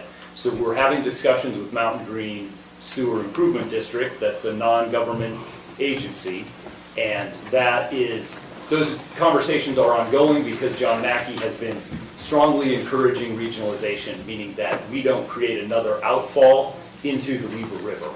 And so Mountain Green Sewer Improvement District approached us about processing our gray water. From a district creation or from a sewer creation standpoint, until you get to a point that you have volumes of flows, you are feeding the system a significant amount of dog food typically to keep the reactions working. So we're in discussions with Mountain Green Sewer Improvement District. We've had circulated an MOU back and forth, but we have not executed that.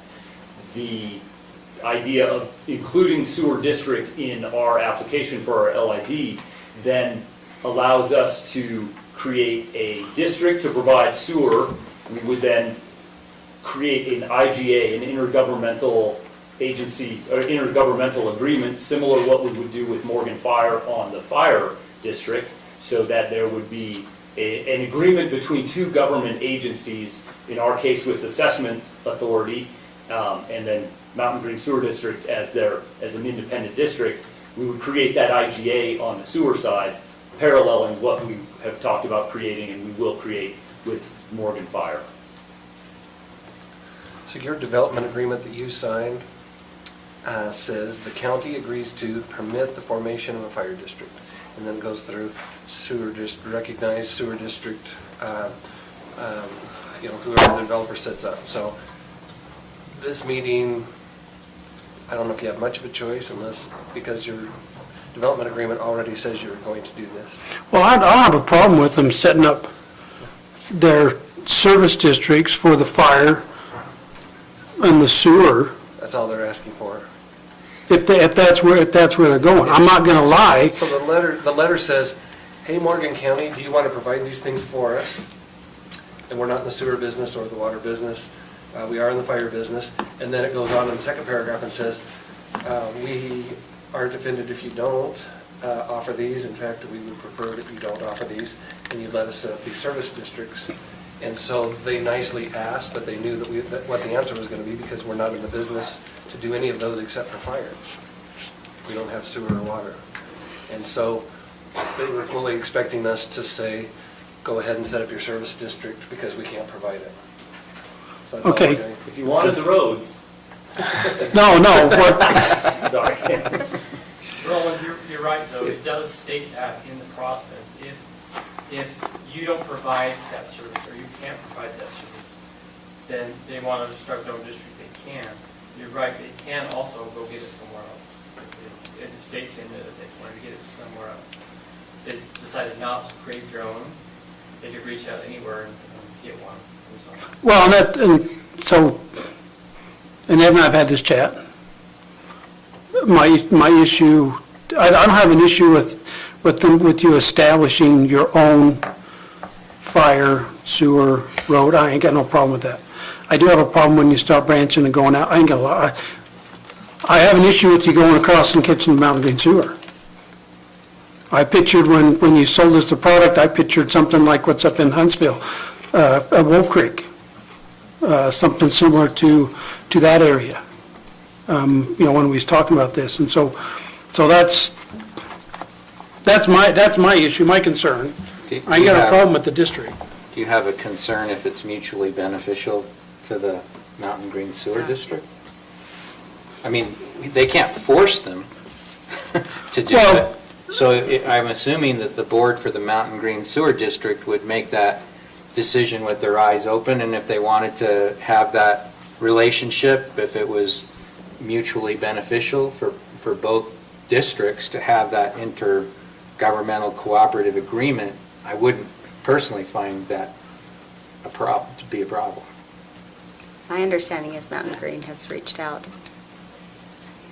because it does solve a problem for Mountain Green. We're looking at a $13.5 million upgrade, This provides an opportunity to spread the cost of that $13.5 million out to other people as well. So it is not necessarily a negative for Mountain Green. I also understand that the state is pushing for regionalization. They've reached out to me on several issues in the area for regionalization, so I am fully aware that that is their preference, and they're encouraging other people to do it. And so I pointed out when we were doing this the first time, as far as water and sewer goes, that this will impact the Mountain Green area more than any other part of the county, and that is still true, especially for where the water source is coming from the mouth of the canyon. That is the same water source we're talking about in all development in Mountain Green right now. But that doesn't, the point here being that this is beneficial for Mountain Green in providing the cost of a EPA mandated upgrade to its system for the limited residents who are currently on that system. Our plan from the beginning was to provide our own when we met on those years in 2019. And then when they approached us, and after discussions with DEQ and other state agencies, it was intriguing when they approached us for the mutual beneficial relationship for both parties and the cost of dog food to feed that. Okay, well, that's my issue, so. Okay. So. Ready for a motion then? Yes. Mr. Chair, I move that the county reject the request to provide the operation of a sewage system, the operation of a system for the collection of storage, retention, control, conservation, treatment, distribution, or reclamation of storm and floodwater, the acquisition or assessment of groundwater rights for the property, fire protection, garbage collection, disposal, construction and maintenance of a right-of-way, and control or abatement of earth movement or a landslide. I'll second. And you're reading that off of this? that I am, so this is that under Ed their submitted. requested service is what that's from. So so it's section 2 of the request letter dated September 1, 2020, and the services specified therein. Correct. Okay, so motion by member Newton, seconded by member Averett. Any questions on the motion? So, and then that do will I be need to that'll be clarify a that- directive to the staff to prepare the resolution And take care of the and to bring noticing it back. requirements. Okay. We'll properly notice it and have a resolution before you as soon as possible. That's- Do we need to clarify that in the motion, or are we good? We're good, I think. Okay. Okay. All in favor? Aye. Aye. Any opposed? Nay.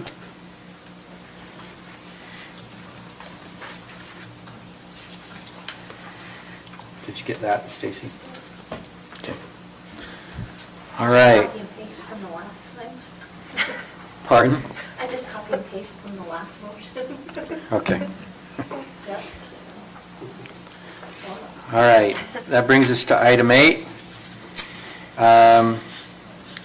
Member Swan, discussion decision, request for approval of a policy outlining the process for contract approval. Member McConnell asked me to put this back on the agenda. It was an audit finding. So the policy does not change the ordinance, so it remains the same. It's just simply a policy to say, when you have a contract, here's what you do to get it signed. So it goes before the council. It checks with Stacy to make sure it's budgeted correctly. That's essentially it. Hopefully you read it, but if you didn't, So I it's did. fairly simple. It is. There's a few things. So, Morgan County Ordinance 179. What, I'm not sure what that I is. should have called Sarah sooner. Ordinance 179 was named years and years ago, and it's our current purchasing ordinance. And we actually amended it a few years ago, and it's called amended Ordinance 179. So that's the only change I would have to this proposal, is that we put, except as otherwise provided for in Morgan County, amended Ordinance 179, which is just one word. And then My understanding is we're not superseding that ordinance, we're just, we're referencing it and then adding this as an extra layer on top of it, is that correct? Yes, Yeah.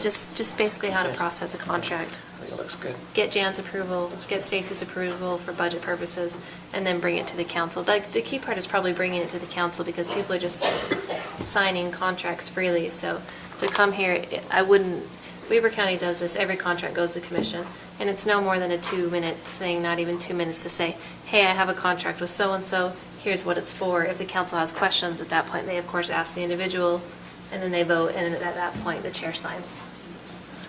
Okay, I mean, you could, we don't typically do a consent agenda, but you could even do stuff like that on a Yeah, consent agenda. absolutely. Can I ask one clarifying question, Chair? So it says, except as otherwise provided for in Morgan County, amended ordinance 179. So if I remember right, amended ordinance 179 allows contracts under a certain threshold to go through at the department level. So would that still be the case? And so it would just be something over that threshold?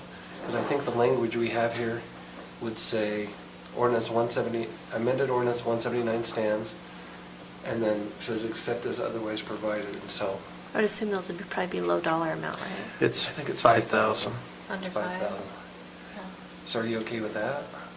If- I'm fine with so, that. okay, I'm okay so with that. that's the way I read that, but I want to make sure that's what you meant. Okay. I wrote it a long time ago. I can't even remember. I don't what want to meant. sign a repurchase order for $232. Yeah. So what this is, anything outside of ordinance, amended ordinance 179, anything outside of that, this is the rule. Those parameters, And- okay. And it's $5,000 cap. That makes sense because procurement would require over 5,000, of course, to go through the proper process. So I think this just ensures that it did go through the proper procurement process before Okay. it came to us. So that's the catch-all. Could I would request that you would put on these contracts approved as to form by the county attorney? Starting with this new policy? Yeah. Love to. It requires your signature anyway, so I think that would be. Yeah, that's the way I intent. think it would be best to have it, so that I know you've looked at it. That's a great idea. Let's do that. So the penalties for violation of contracting policy, section 1, any contract that is executed in violation of this policy shall be considered void. So there's two concepts when it comes to contracts that are executed outside of the parameters. One is they're void at the outset ab initio, or the other is they're voidable. And I think we would have the ability to pick either way. This may be the preferred way. I just wanted to point that out in case anybody thought it should be different. So as it reads right now, it's void. So if the precursor happens, that contract never happened. And so if you wanted to tone that down at all, you could say it may be considered void, or you could say it shall be considered voidable, just more, a little more wiggle room in it. But if you wanted to say what it says, then if someone goes outside of this policy and signs a contract, it is void, which means as soon as we find out about it, we will stop paying on it. We'll contact the other party and say, this wasn't a contract, and we'll start the back and forth. Because we'll make a determination as a county that it was never a contract from the start, and we have to put them on notice and treat it that way. This would only be forward-looking, right? If you be forward-looking. Okay. I just stole that from Weber County. I didn't. I'm comfortable with it being void. I just wanted to make sure everybody understood what that meant. And there is a process for ratification in here if there's a circumstance where, I mean, we kind of had one of those on the tower this week. So that's because that collectively was over $5,000. But I'm comfortable with it too. So- okay. So one of the problems with the, we had the audit finding on was number C in your policy. The county may by ordinance delegate authority to the purchasing agent. So I think our ordinance, amended ordinance 179, and through a personnel action form, we have designated somebody to be our purchasing agent. And that's one of the things that your audit finding had was that That's your portfolio now, right? Or it was That girls. what? That we shouldn't have a purchasing agent, or that we needed to have a policy authorizing it? That your purchasing agent should be somebody other than an employee. I thought it was Daryl. I think it was IT. I thought it was Jeremy. Once Garth left, it was. Weaver County's purchasing agent is an employee. I didn't read. Can you pull that specific? My understanding from that wasn't that it couldn't be an employee, it was that if it was purchases made for that employee's department, they should be made through a different agent. Oh, that would make sense. If they were over that threshold, the Yeah, but $5,000 ours is an threshold. employee. So that was my understanding when I read it. Which means we would need to designate somebody else to make major IT The employee purchases. assigned to the purchasing agent is not independent of all other departments. I can Also, text lack him and of adequate clarify. training I as can- to requirements is also a factor. One more time. The employee assigned as the purchasing agent is not independent of all other departments. A possible lack of adequate training as to the requirements is also a factor.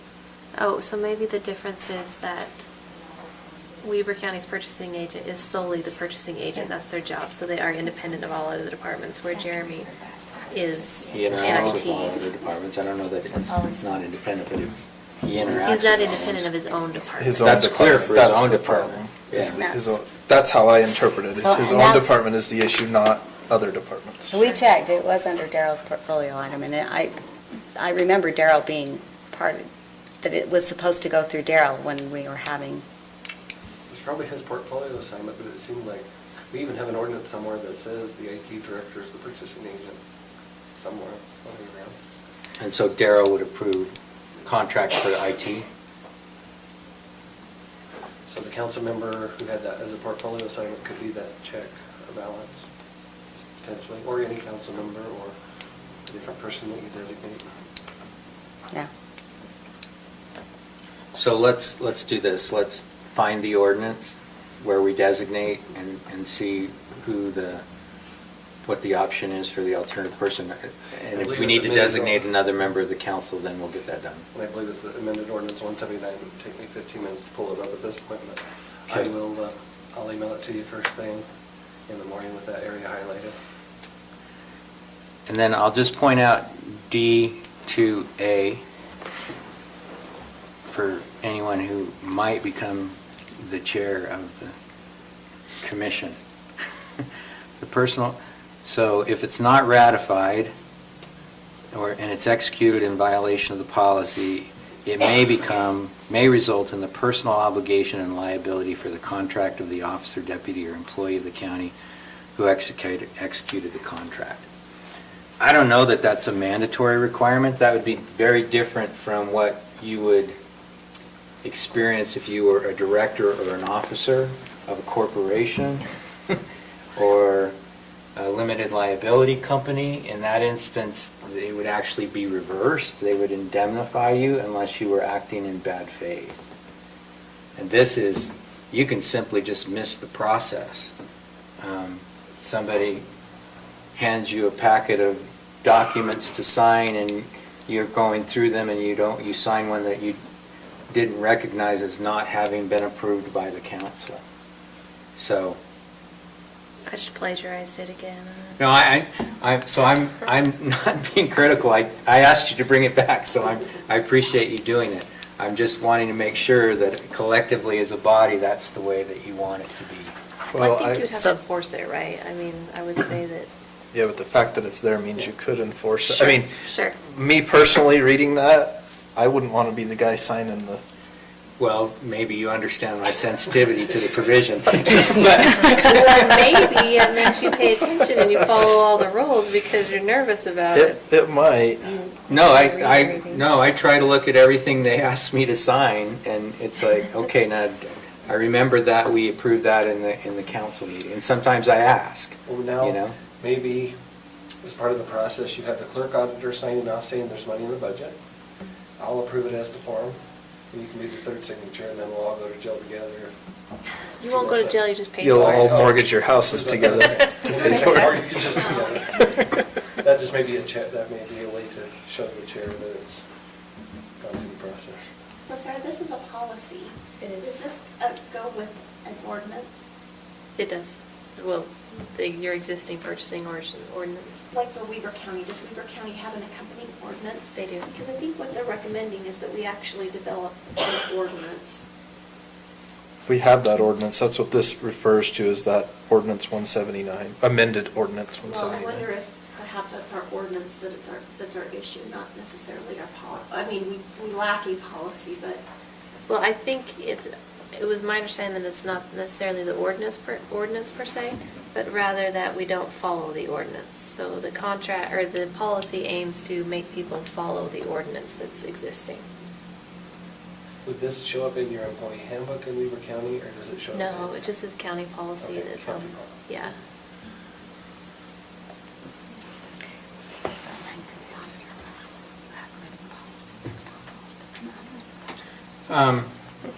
Okay, so we'll leave that as is. I don't really have an opinion on that. I don't want the I personal really don't want, obligation. I really don't want to be the chair anymore, but that's okay. No, I think we're gonna take that part You out. could just strike that and just leave the second, I mean. Yeah. Yeah, I don't mind the disciplinary action. No, and I because think that's- she Take should out be A and disciplined if leave you're not B. following the policy. The only issue is an elected official can't be disciplined, so I think that A was put in there to put the fear of God in elected Yeah, officials, elected that you won't officials. sign up. I've been here. It worked. Yeah, obviously it does work, so. It's not even the fear of God, it's just fear of liability. That's what you get But I think you that's could what you get for certainly being an attorney, constant fear of So liability. you're removing D2A? D2A. Well, that's, whoever makes the motion can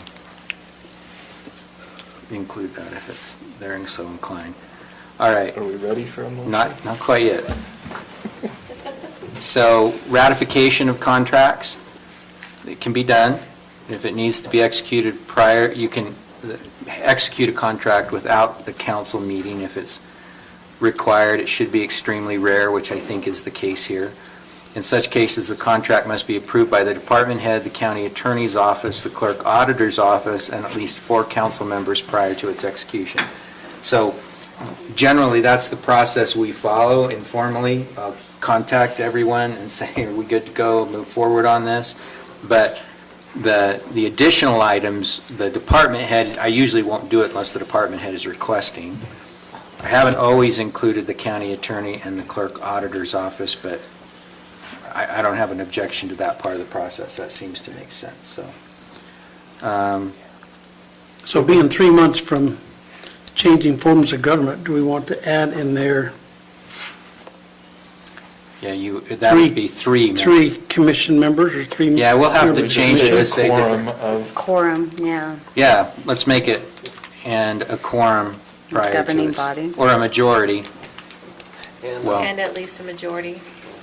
and as a side note, sorry, we may have to have someone go through a lot of our stuff once we switch forms of government. We may even need Sterling codifiers or someone to look at it and help us catch all that. This is a side Well, note. so that's the question. He just said we're going to change all that code you were Well, worried about. this would keep, if this keeps the auditor happy, this is a good idea, even if it's only for 60 days.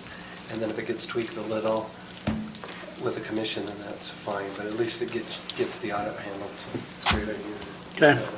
Okay. Okay. So 3.0 procedure 1A, 1 little a, this is where you can add your approved as to form. The departments work with your office to create approve all contracts, so if you put approved as to form, then I know that's occurred. And then we've got the clerk auditor's office indicating sufficient funds are budgeted, so we're good there. Then in B1B, the contract submission time is 12 o'clock noon. I think we do it on the Thursday prior to the Tuesday council I meeting. think when we talked about this the first time, it was submitted, we said Tuesday, along with an agenda form. Okay. I'm okay either way. B1. I know the agenda has to be on Tuesday. Tuesday. Okay. Got it. That ends my comments, and if anyone else has comments or questions about it. 2B, Is it contacting authority or contracting authority? Contracting. Good Which catch. one? It's because To you be. corrected my grammar that Mm. day. I So- did? I was gonna say, I only She did that probably to did. Robert. I think she did. I'll make a Thought she motion, reserved but that for me. I may need some help with a motion. Wait, where was that, Stacy? Which? It's the heading to be. Contracting authority. Oh, I see. Says contact. Yeah, yeah, yeah. Okay, I'm gonna make a motion, but I may need some help with this, so if I miss something, will you guys chime in? All right, Mr. Chair, I move that we approve the Morgan County policy relating to contracts with the following amendments. Under 2B, updating the wording to contracting authority. Under 2B1, updating the wording from Morgan County Ordinance 179 to Morgan County amended Ordinance 179. Under 2D, 2A, removing A and replacing that, just moving B up to replace that as A. And under section 3B, 1B, What about D, E, 1, changing the 4 council members wording? hold on, I'll get back to that one. So under 3B, 1B, submitted to the clerk auditor no later than 12 PM on the Tuesday prior to the council meeting. And then I would suggest that we update everywhere that it says council to governing body.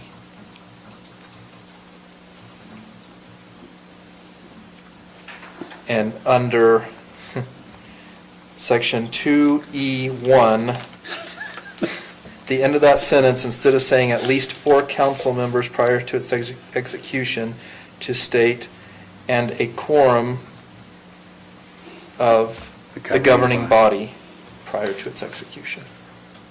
I think you got it. Did we get it all? Woo-hoo. You don't have to do So you're it. changing all of the words If council. it says council, it's going to say governing body, and that will hopefully fix So our now- so now we're problem when gonna we have- change from a council to a commission. So now we're going to say prior to Tuesday's governing body meeting. That's right. All right, just want to make sure.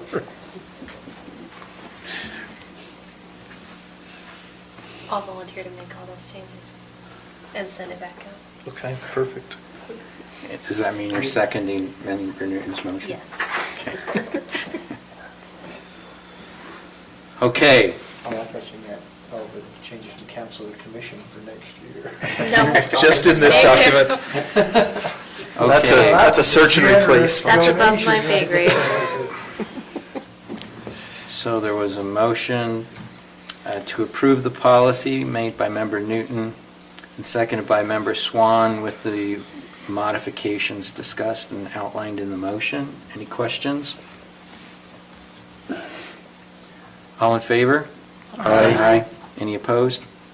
I'm willing to refrain since I wasn't here for the discussion. I'm sure it's fine, but. It was riveting. Okay, so the motion carried with Member Kilmer abstaining. She said it was Riveting. Oh. the discussion. Okay, the next item, discussion decision ratification county council decision to declare state of emergency arising from the windstorm, which potentially enables us to be eligible for federal and/or state funding associated with the emergency. I think most of the issues that we had in terms of damage are going to be covered by insurance, so I don't know that practically it will make a difference, but we did consult separately after the windstorm vis-a-vis electronic means, and that decision was made, so I'm just looking for ratification of that as part of this meeting. Make a motion to ratify the decision to declare the state of emergency arising from the windstorm. I'll second. Okay, motion by member Swan, second by member Averett. All in favor? Aye. Aye. Any opposed? Aye. You never disappoint me. He said aye, not nay, though. Nay. It was, Just an update it was a on that. positive rejection. The risk management has denied all claims at the recreation complex as a result of the wind damage over there. So, if you do find some extra money, we could use it to rebuild all the fences and the electrical system that was ripped out by the windstorms. Why'd they deny that? They said it wasn't within 50 feet of an insured structure, so they will not cover it. Huh, does that mean it doesn't belong to the school? Sorry. Evidently, all the scoreboards and light poles are not covered, only the building was covered, so that's the school. Did any of the light poles come down? The light pole didn't come down, but it tore all the wiring out to one of them. Well, the scoreboards never functioned particularly well. Yeah, the scoreboards, no big deal. When those were donated to us by Coke, they had taken them off. They were ones that other people had taken off their fields to get rid of. So Coke was more than happy to give them to us. It's like, did we win by 2 because we have 9 runs, or did we lose by 2? 1 because we only have 7. I'm not really sure. Fortunately, some people kept a book. Yeah. All right, item number 10, discussion decision, ratification of county council approval of bids to replace the communication tower. Speaking of policies with respect to purchasing, I provided you all copies of the purchase orders. That was essentially sole sourced as a result of the emergency, and the need to get the communications towers up and running. Sounds like insurance is going to pick up the cost of that, so that's good, but nevertheless. So what is the total cost on this? Oh, I only had a portion of the bids. We're not there yet. The total cost of TV tower, this is just all the equipment, not the labor. Well, I mean, I'm just looking at all these. Contract's not part of this yet, but I don't think it was in that stack. The So do you insurance have is a going to total? pay it, but it was close to 120, wasn't it? That's what I was the- thinking. for I the- think total that- overall. So Okay. we estimated it at 113. The insurance estimated at 120, and it came in at about 140. But then the labor for the, to put the tower in, they estimated that at 40,000 for our bidding process. Then they came back today with a quote of 75,000. For labor? And it has Brett so upset that Ron Titcomb, that is the one helping us do this, the guy over the TV for the northern end of the state, said, hey, I put these up all the time, I'll come help you, and you and your guys and me, we'll just assemble this. And so Brett's decided they're going to do the labor themselves, even though the insurance is willing to pay for it, just because they know this company's just trying to get it, because they know the insurance said if it goes over the 120, get us the receipts and we'll cover the additional cost. These guys sales found orders don't that come out, anywhere jacked near the to that price up. number. Huh? This was just advanced equipment we were ordering. Yes. These purchase orders aren't anywhere near the total. No. This is like $37,000 worth of equipment. Yeah, this is just the tower and then the electronic equipment for inside the building. Doesn't include the Do you have city's something? portion either. The city has a portion of it? That- The city doesn't own a portion of it. The city is running our power back. City up runs there. power up there. Oh, Rock okay. Ford and- I get it. So we'll have to pay them too, so. Well, I was under the impression we do not have a choice. We are interrupting people's TV service. I've been warned strongly. I can tell you, I probably went over a line with one individual. I'm getting used to it. We did ready to put sign them all an up like we update do out on there. our website and on Just like we Facebook would today, do. just notifying the community that it's underway. So Thanks for I hope that was okay. No, I appreciate you doing that. That's why I sent the email. Somebody update the website and say we're working on it, please. Okay, so if someone will ratify this. move to Mr. ratify Chair, this decision. I move that we ratify the county council approval of bids to replace the communications tower. Second. Okay, motion by member Newton, seconded by member Cannon. All in favor? Aye. Any opposed? Okay, thank you. Mr. Chair, I Not giving move you the luxury. that we adjourn. Motion to adjourn. Second. All in favor? Aye. Thank you. Oh, it's a I feel better, particularly You guys after told, you reading guys that were worried it was policy. gonna be really late. About my personal liability. It is his right to have it, and we have, We've learned. we accept. Well, I think we're probably expecting a little bit more public comment than process piece. Working on that. So I'm curious, Tina. Thank you, Steph, how are you? On the sewer district, are you aware? That's the 93rd Amendment to the Constitution. Well, if they can, if they could show us in the code where it says that we're obligated to provide TV service. Oh, thank you. There you go. Oh, it's too big. Stacy, don't worry. I have a name now.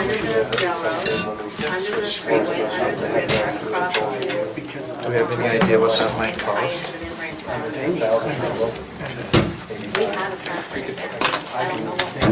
There, that's a little better.